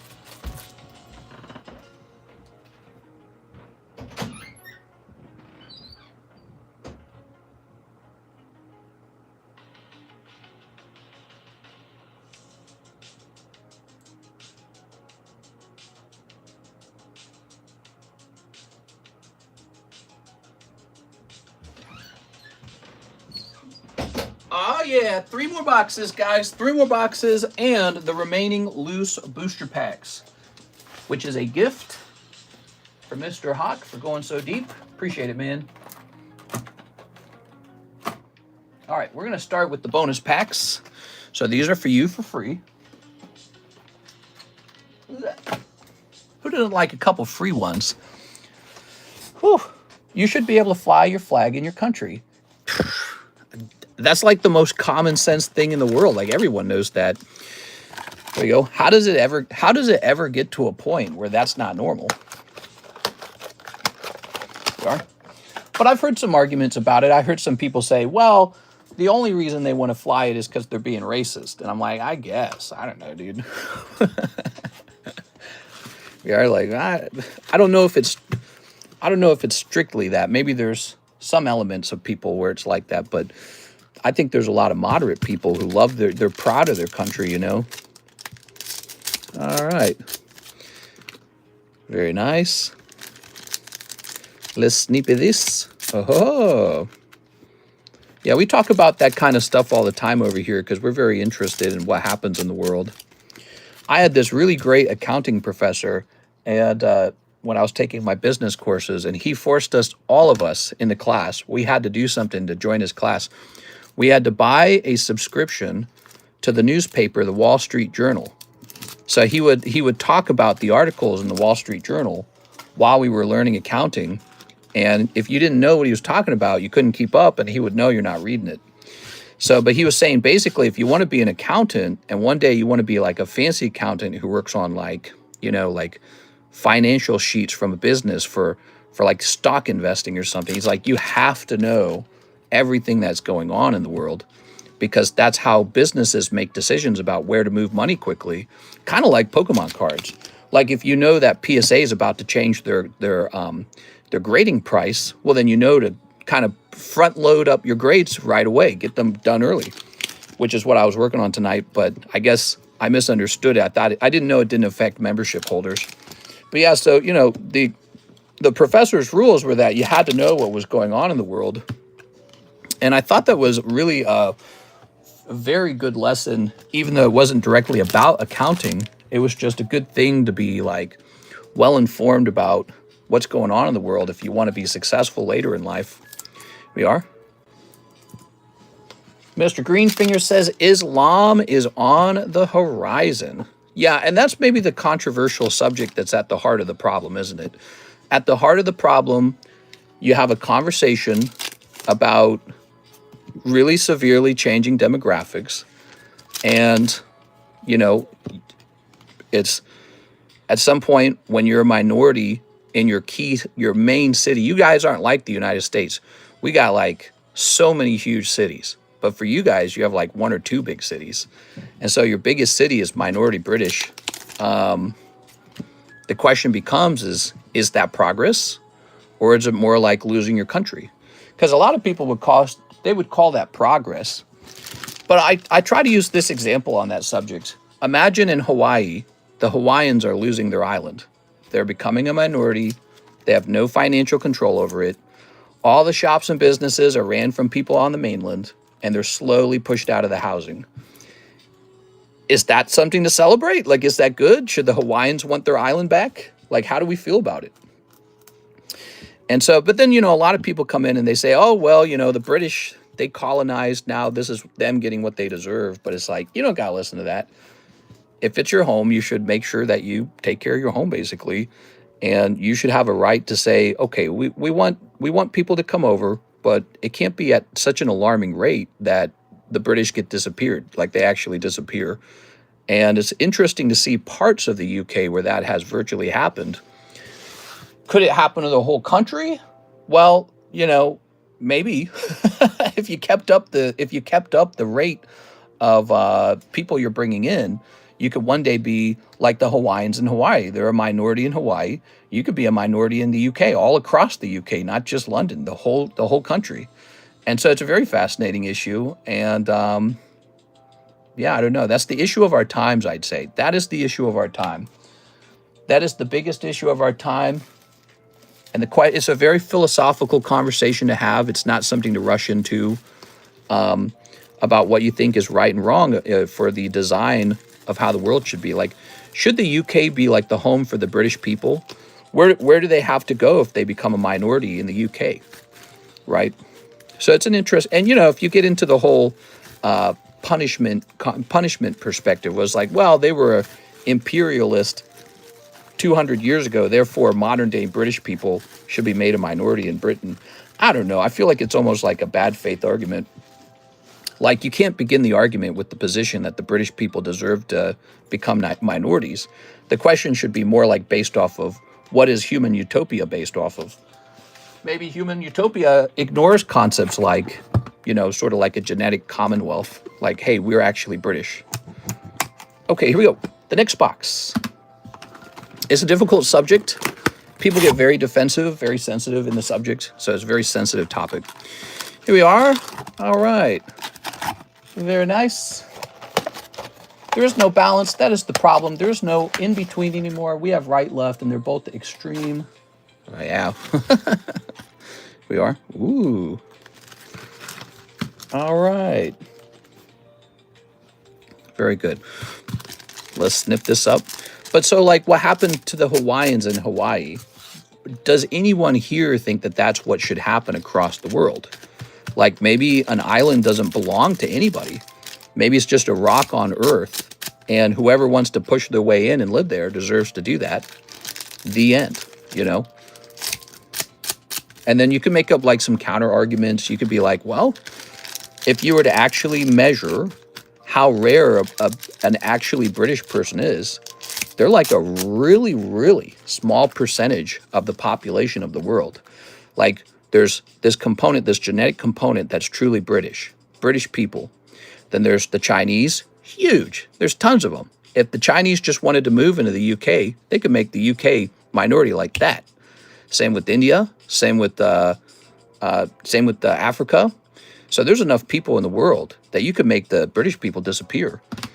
And so how do you run it? Like, is the goal to just sort of like, what if it's just like anything goes? Whoever wants to move anywhere gets to move anywhere. Is that what you do? In the future, does anyone care about being British? Does it matter? Does it matter where the origin of your parents were? Is there such a thing as like a unique genetic component? You know, I remember that episode of the South Park where they had people from the future coming into the past to work. Remember that? And it was this really fun episode where everyone was like bald and they had the same skin color. And sort of the concept is that all of society had blended together so well that there is no such thing as race anymore. And here's a really fun sort of like thought experiment for you guys. Is that good or is that bad? So imagine there's a single race and it's this perfect blend of all the races now. A little bit of black, a little bit of Mexican, a little bit of white, a little bit of Asian, you know, a little bit of this, a little bit of that. Like a soup with every seasoning in it. Is that the goal? If you know, in a sense, you actually eliminate all the races. You've eliminated them all because now they're indifferentiated from each other. It's just one single human race. I think some people could even argue that that's actually like a really racist idea because you're sort of, in a sort of not so crazy way, you're sort of like genociding races, aren't you? You're sort of eliminating the unique properties. There is no Japanese people. They've been blended with everybody. There's no such thing as Japanese. Is that the future? Is that progress? But if you were to say something like, well, we should genetically protect the Japanese people like an animal in the zoo, like a particular species of tiger or lion, is that racism? You know? That's the sort of fun subject that people ought to have with each other. You know, that's like that's like an academic question to ask yourselves. What is our goal as a society and as a species? What are we trying to accomplish? Are we trying to accomplish this thing where for the rest of time, there's like a really distinct genetic component to the Spanish people, to the Japanese people, to the British people? Or are we wanting to head toward this sort of like perfectly blended society where you got a little bit of this, a little bit of that, and you can't really tell the difference between each other? What's better? We are? All right. Do you recycle your shiny cardboard? Do I recycle? Yes, right into my dumpster. You need smart people to take over the world, but enough dumb ones would get it done. Shane Gillis's type words. No one can tell me they're British because they have a British passport. My roots are here. Oh yeah, that's a whole conversation too. Like, what does being British mean? Does it mean you were born on a particular rock in a particular part of the world? Like, for example, if Karis and I traveled to Japan and we pooped out a kid, is that kid Japanese? I mean, they were born in Japan. Are they Japanese? No, a lot of Japanese would know right away. You're not Japanese. You're not Japanese. You're not one of us. They'd be like, losers. Yeah, and so, you know, people get really up into arms about that concept. But that's, you know, again, that's a very sensitive, touchy subject. It is. You're not one of us. If I was born in Africa, am I African? People joke about that with Elon Musk a little bit. The richest African man. All right, here we are. Ooh. All right, so we understand that there's a difference between where you're born and what genes were passed down to you. All right, ready? The Jewish people really understand that because they care a lot about that stuff. They pay close attention. You need your mother to be Jewish because they care about that genetic component a lot. Here we are. Maybe that's a bad thing. Is that a bad thing or is that good?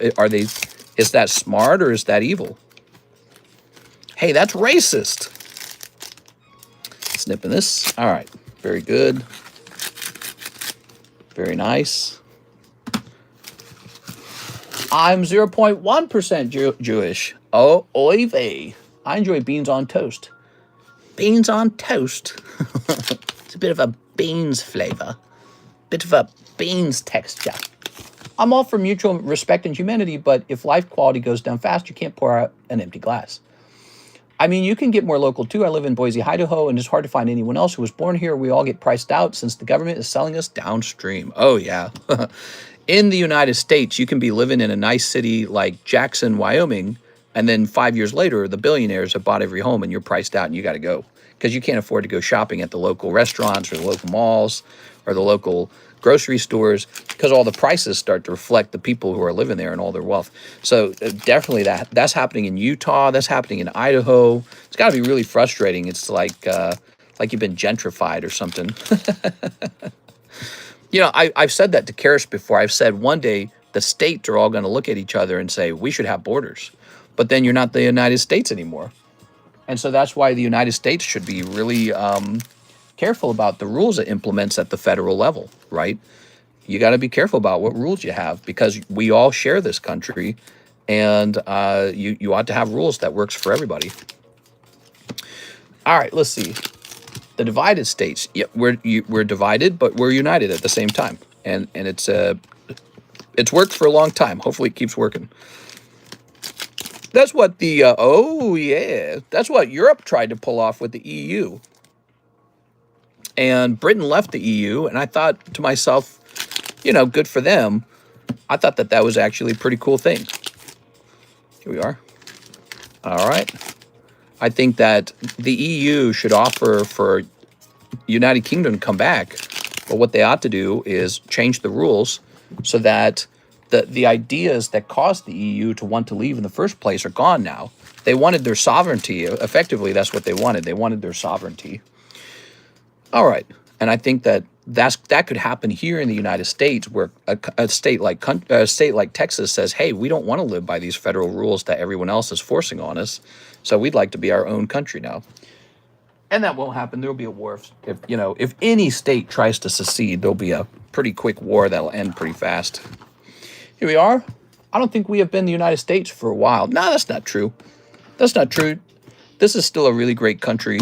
I learned that it was a great country over the last year or two, and you know what it was that did it? It was all my desire to leave to Europe. That was it. I kept saying, we're out of here, Karis. We're moving to Europe. We're moving to Germany. We're moving to Switzerland. We're moving to Scotland. Scotland forever. I got Scottish heritage. I could move to Scotland and be like, oh, I'm kind of Scottish. So does Karis. Karis has Scottish heritage. Then we saw the taxes. Oh, man. Then we saw the taxes, and it all changed. It all changed. I said, whoa, America, America, America. I saw the taxes in Europe, and my whole perspective on the world changed. I said, no, we're already in the good place. This is the place to be.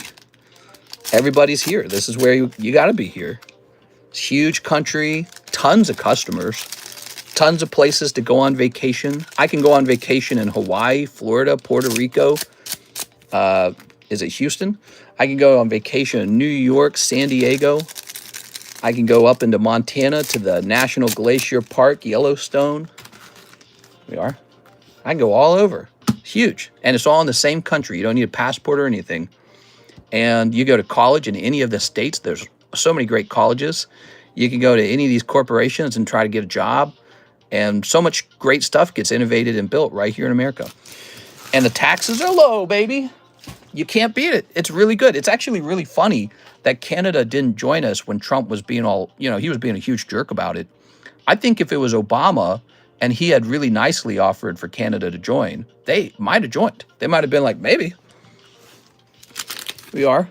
Their leaders would never want that, because then the leaders would lose power. But the actual people might be like, yo, maybe. But, Trump's not popular. He's definitely a disagreeable personality type. And so they're not going to join if he's president. But yeah, I think they would have joined if it had just been a more popular president. I don't know if they would have, but they would have thought about it.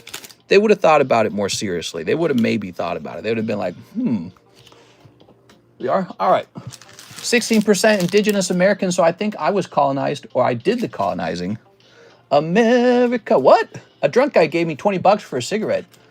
I don't think we've been in the United States for a while. I already read that. What's going on here? Hey, what's up, Mike Side? All right, I'm going on a vacation to Puerto Rico. Here's this. You need a real idea. I'm 53% French and German. Oh, oui, oui. Die Germans. Schneiselfischelsnaftel. Kartoffeln Pickel. Here we are. Ooh, unsieht feinen Glitzen. Hey, wait, what's that card we just pulled? That looks really nice. All right, you just pulled an SR star card, or the blonde guy. That was the last box. I think we are not pulling whatever those super rare signatures are this time, Mr. Catnip. But this has been a pretty amazing opening, and you went really deep tonight. Thank you so much. We gave you like half of a box of this stuff for free. Thank you so much for the big opening. Obama wasn't on the cover of Playboy, so I don't know. Dude, Obama got the Nobel Peace Prize, and all he did was get elected. And then he proceeded, by the way, to actually deport crazy amounts of people, which nobody really thought of at the time. But then he also dropped ridiculous numbers of bombs all over the Middle East. He was like not really pro-peace at all. But he got the Nobel Peace Prize just because he won the election. That's all he did. There you go. I don't know how I feel about that. You know, in hindsight, I voted for him. I don't know how I feel about that.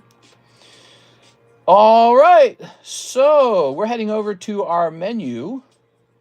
Right over here to the Union Arena.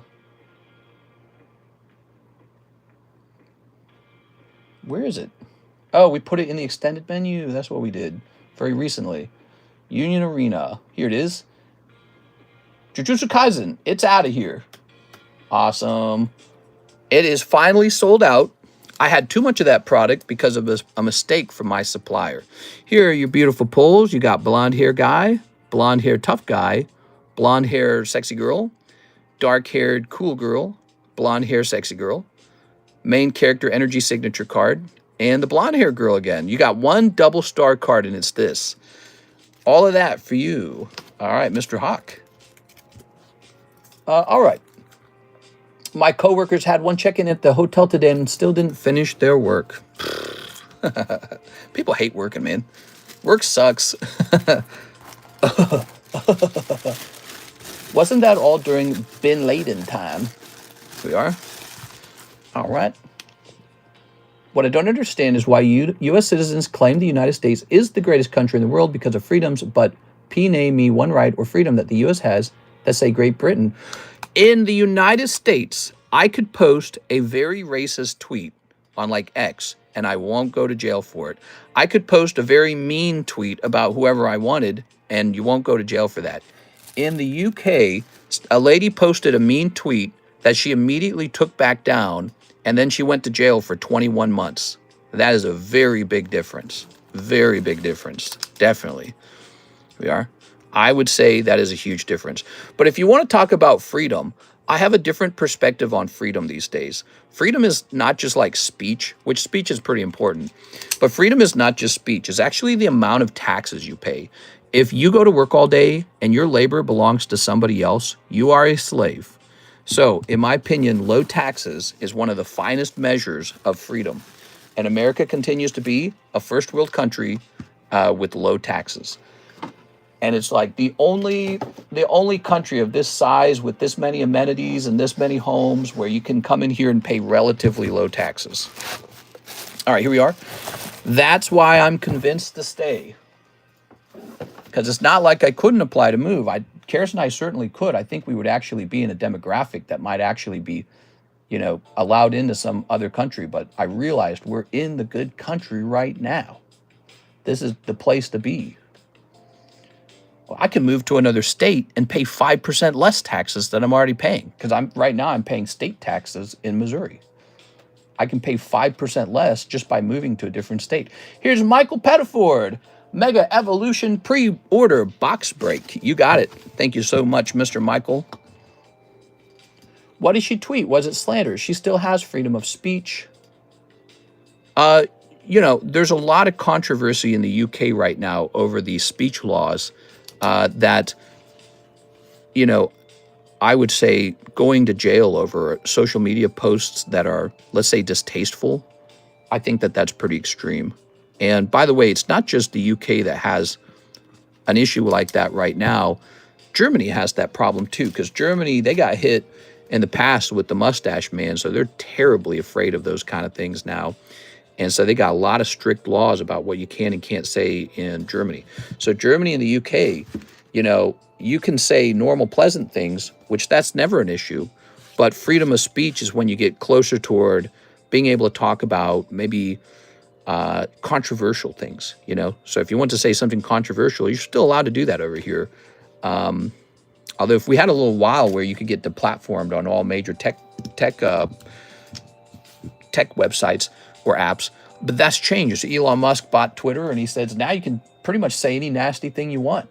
And you know, it's kind of nice because I feel like all the people who have nasty things to say, they all just kind of converged onto Twitter. It kind of keeps the rest of the internet a bit more clean, you know. All right, Isaac Thomas. This plus credit equals 2 McDonald's. You got it, Mr. Isaac.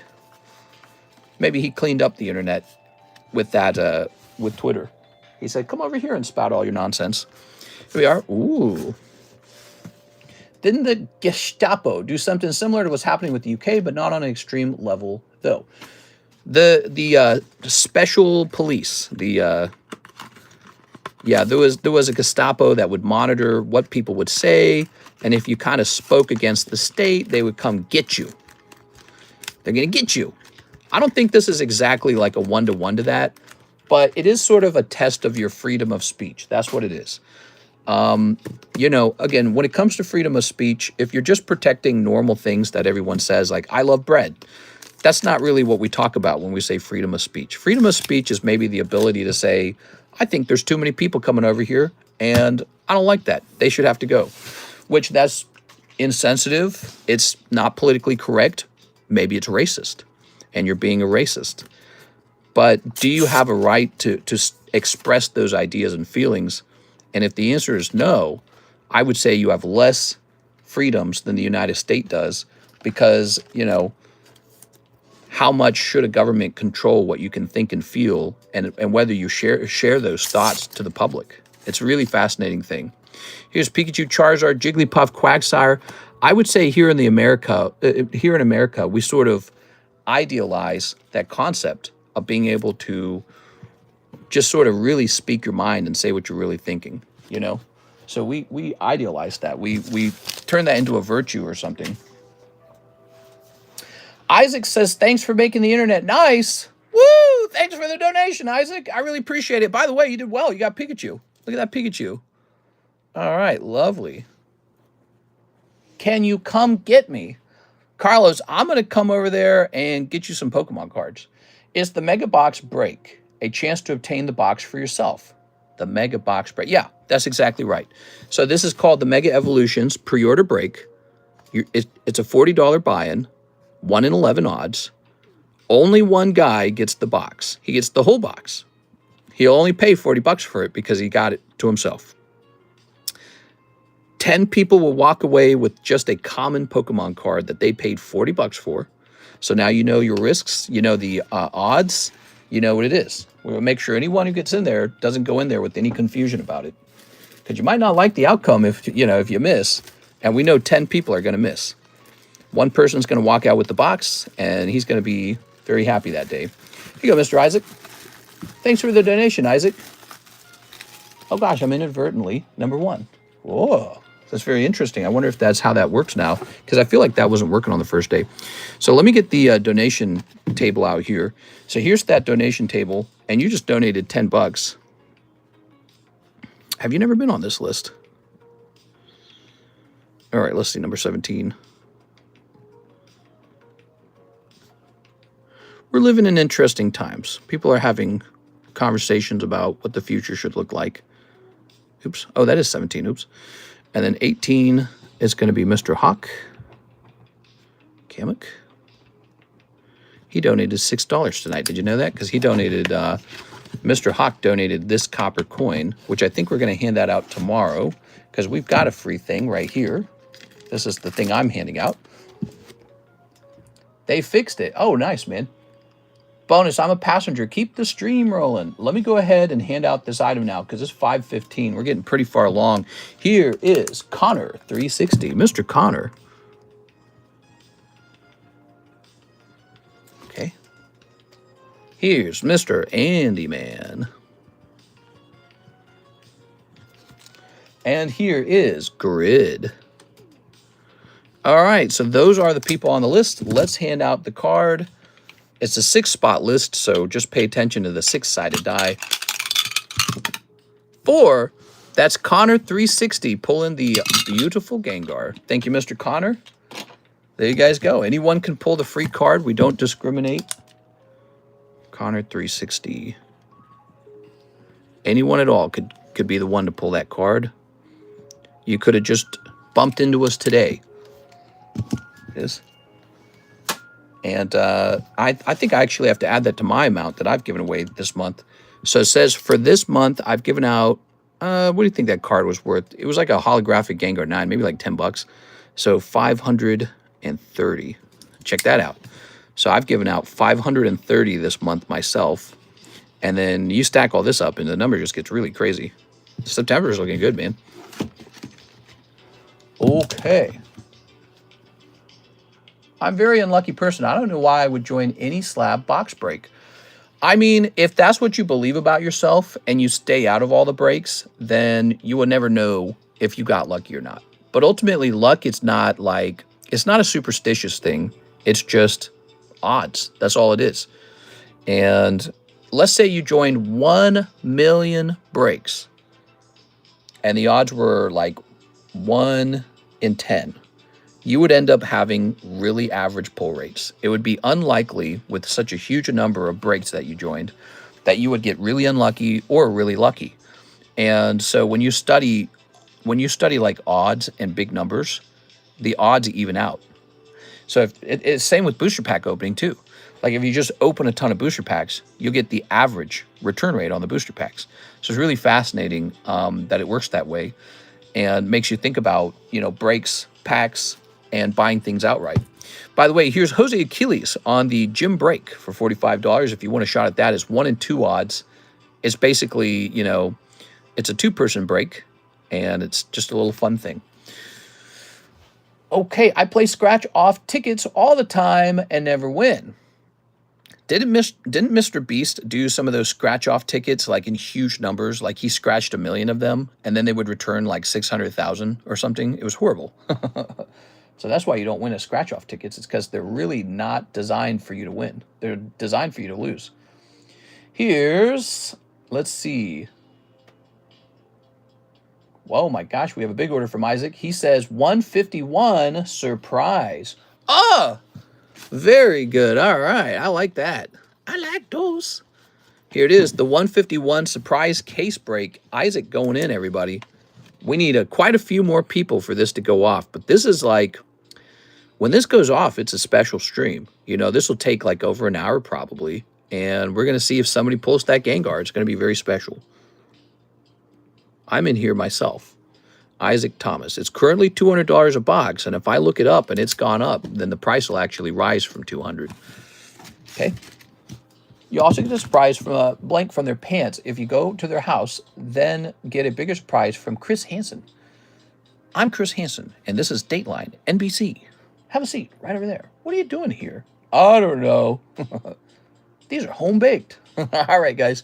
Well, it's 5:20 a.m. in the morning. We've been live for a nice, like, 3.5 hours or something. I don't know. It's been about 3.5. So we are completed with the nighttime stream. We started late. Because, again, I got 2 PSA submissions done. Count them, 1, 2. And that is awesome. So now we got to work on the tag submission. And I got to work on LaFlame's shipping. And I got to work on NHCC's shipping. Those are the big items. So that's why I got to get done, okay? I'm hopping off. Thank you so much for hanging out and talking with us. If you want more of this, hit the subscribe button. We'll be back on for the Thursday daytime stream. And YouTube will alert you to when I'm live if you're subscribed. Thank you, guys. Have a nice night.